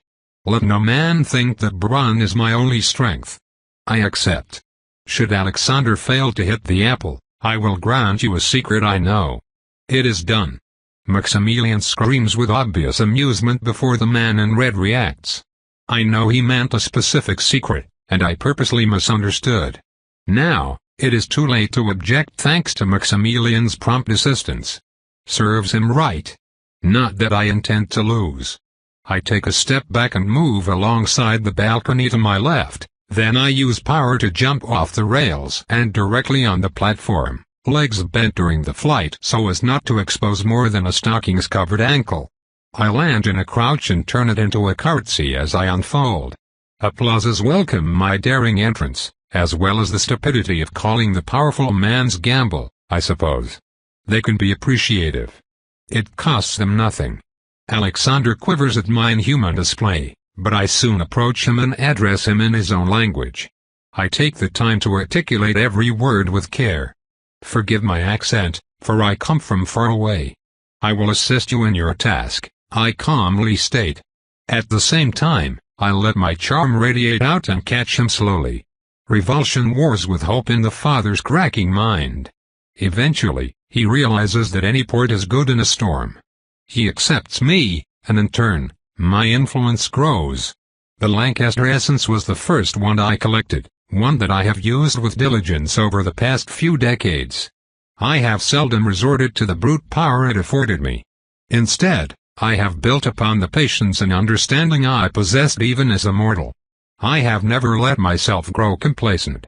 Under the inspired guidance of a true master, I have honed this skill to a deadly edge, never settling for mediocrity when style could be achieved. With my natural speed, charm is, I believe, the ability that I had the most natural talent for. After all, power is a crutch. I pull a handkerchief from the man's breast pocket, conveniently added for the disguise. I grab one hand and clean it slowly. Alexander takes a deep breath as I give each finger its attention, pulling on them lightly as I am done. Is it true? The horseshoe story? I ask, as I carefully maneuver so that his back is to the silent assembly. From up close, the stench of nervous sweat almost overwhelms me. He truly was on the verge of a heart attack. Yes. Yes, though, it was an old one with only 3 holes. But yes, I did it. And at 8 meters. Is that so? Tell me about it. I let the man recollect the experience as I slowly seep deeper into his mind. The trick is to eat at the present while leaving the past alone. For that, I need him to focus on a specific memory that I know I must not touch. I was on my cousin's farm near Aix-en-Provence. It was summer. The air smelled of lavender and dust. I had my old pistol that I won at the Saint-Germain fair. Deeper still. His breath slows down, his back straightens. The tremors in his limbs, which had previously racked his body in their unyielding grasp, disappear progressively. I conjure in his mind the peculiar smell of the flower and he shivers. I pause then. If he relaxes too quickly, he may collapse. Were you trying for a record? Yes, a bet with a local girl whom I had taken a fancy to. I failed the first time and she left when she saw that I would not stop, could not stop, until I had placed those 3 damn bullets in those 3 damn holes. I knew I could do it. I was so close. So I repeated it, again, and again. Load the gun. Shoot the gun. Clean the gun. I attained a sort of spiritual state of perfection. Describe it to me. It was. Everything felt more alive, but also more distant. I was not just my body, I was something else. My gestures became part of a ritual. I slowly placed the gun in his hand, feeling the callous skin as I did so. They are not as precise or stable as they used to be, but the skill and memories are still there, buried under the constraints of his imperfect flesh. We just need to call them to the surface. He will never return to that moment, yet the memory of it will carry us through this ordeal. I think I saw God that day. Everything felt so smooth, yes? As if it had to happen. It was fate. Yes. Fate. And compared to that, shooting an apple would be so easy. At the same distance? Ha! Child's play. Time for power. He must not see his daughter for longer than an instant or his focus may waver. I place both hands on each side of his big, honest face, and turn him forward to the target. He can only see my mask. You remind me of Martha. She was my wife. Ah, oops. A bit too deep. I withdraw from his psyche, and focus on the memory of the gun. It is almost too late, but not quite. I will grant him a few moments of absolute focus. Show me perfection, Alexander. The red apple. He nods and I step to the side. From a broken, mature man, he turns into a lethal fighter in an instant. One step forward and his posture relaxes. The gun lowers in his extended arm. In half a second, the barrel has aligned with its target. Alexander pulls the trigger with casual ease and the fruit explodes into juicy fragments. Mireille yelps. The spell breaks. Mireille, my chérie. The expensive gun clatters on the ground as the mortal sprints forward, towards family. As for me, I face the crowd and bow. Bravo, bravo. Maximilian exults, cutting it a bit close at the end, but that was a commendable application of charm, and by one so young. Bravo. Ladies and gentlemen, we are off to an auspicious start. Mask welcomes my performance with thunderous applause. Not a word is spoken, and yet I can feel grudging respect sneak through the restrained auras and controlled posture. Something pulls at me. I look left and into the incredulous gaze of Alexander. His daughter is crying against his chest. I nod, and read the answer on his lips. Thank you. You are welcome, my big, blundering oaf. You just earned me a ship. Yes, excellent, Maximilian continues. I hope that this little appetizer was enough to awaken your appetites, my lovelies, for the night is young and I have so much to share. I drop down from the pedestal and walk back to the stairs. Groups graciously milled and part before me, closing behind like glue in a practiced dance that only centuries of habit can create. It is as he said. We are just getting started. Tope continued.